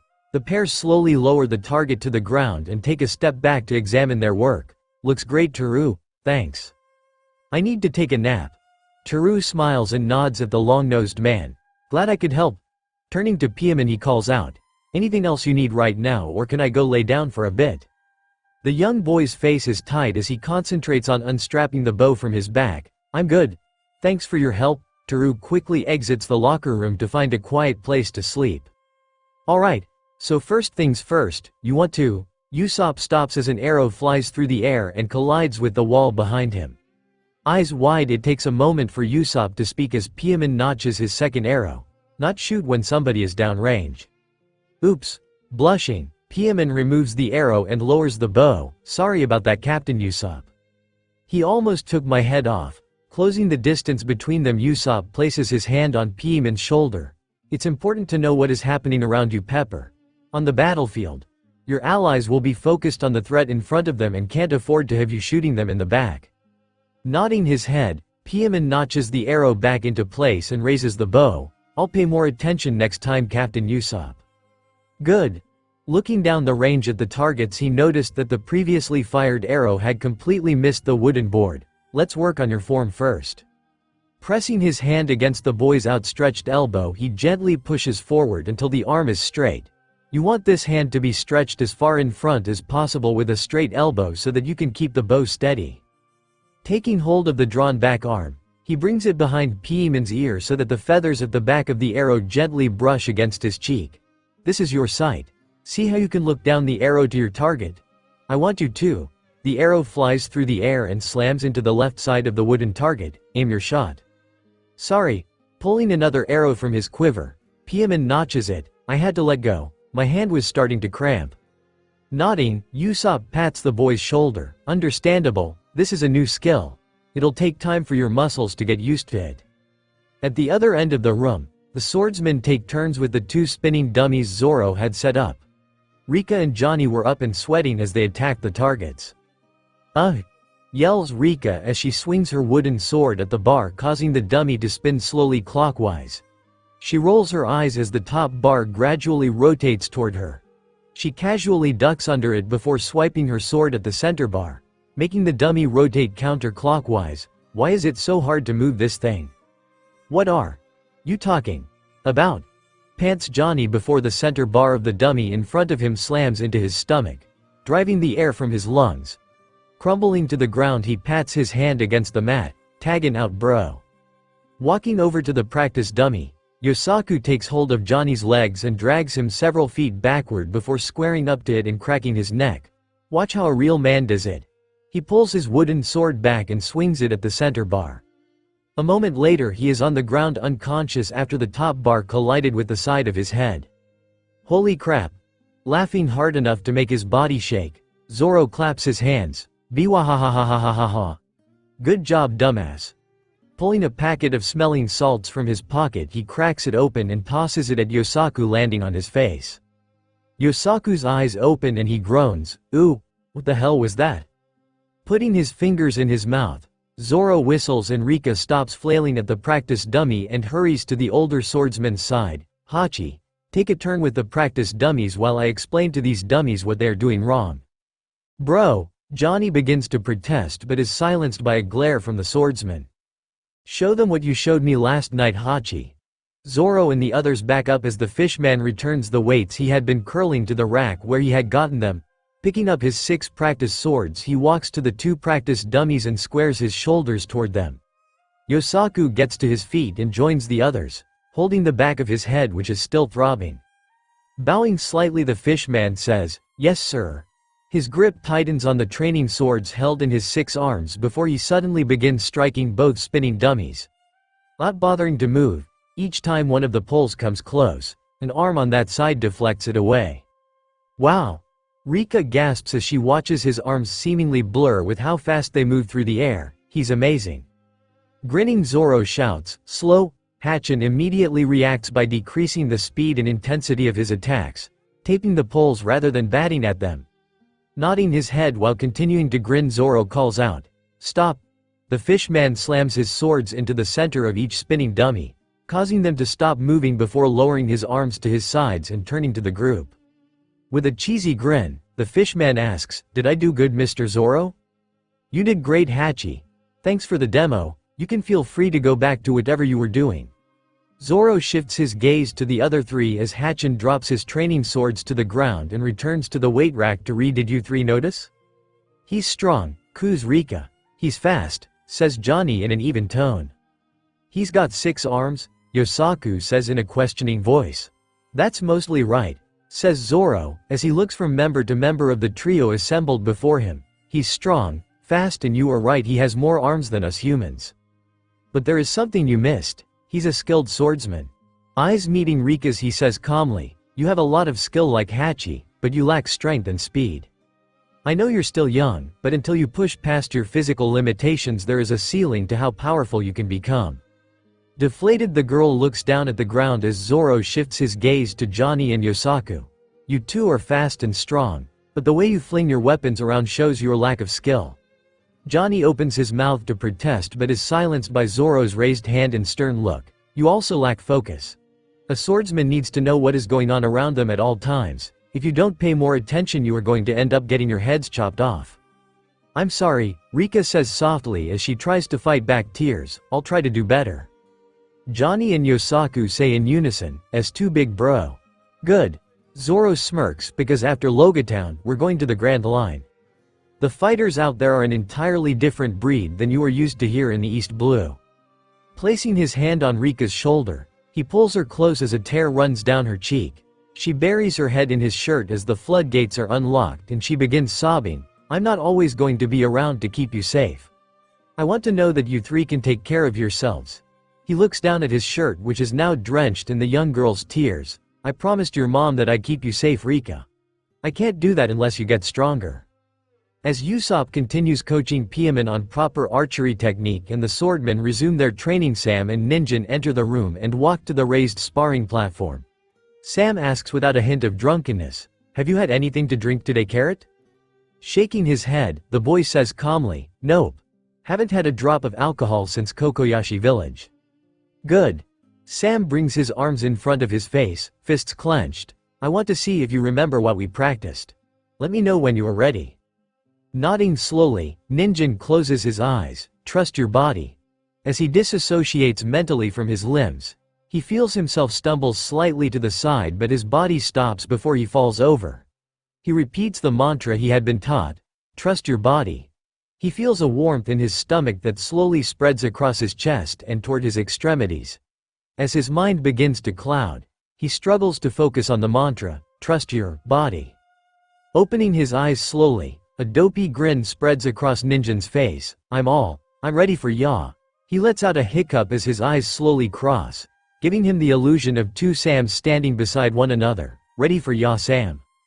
Trust your body, Carrot. It doesn't want to let you get hurt. The others in the room begin to take notice and stop what they are doing to watch as Sam races across the platform and swings his fist at Ninjin. The boy's body sways to the side, allowing Sam's fist to pass by harmlessly. He stumbles to the right before catching his balance and righting himself. Take this. Sam charges toward the boy and attempts to punch him in the stomach, but Ninjin effortlessly drops backward, avoiding the attack. Ninjin's arms, which had previously been hanging limply at his sides, rise as he steadies himself. And this?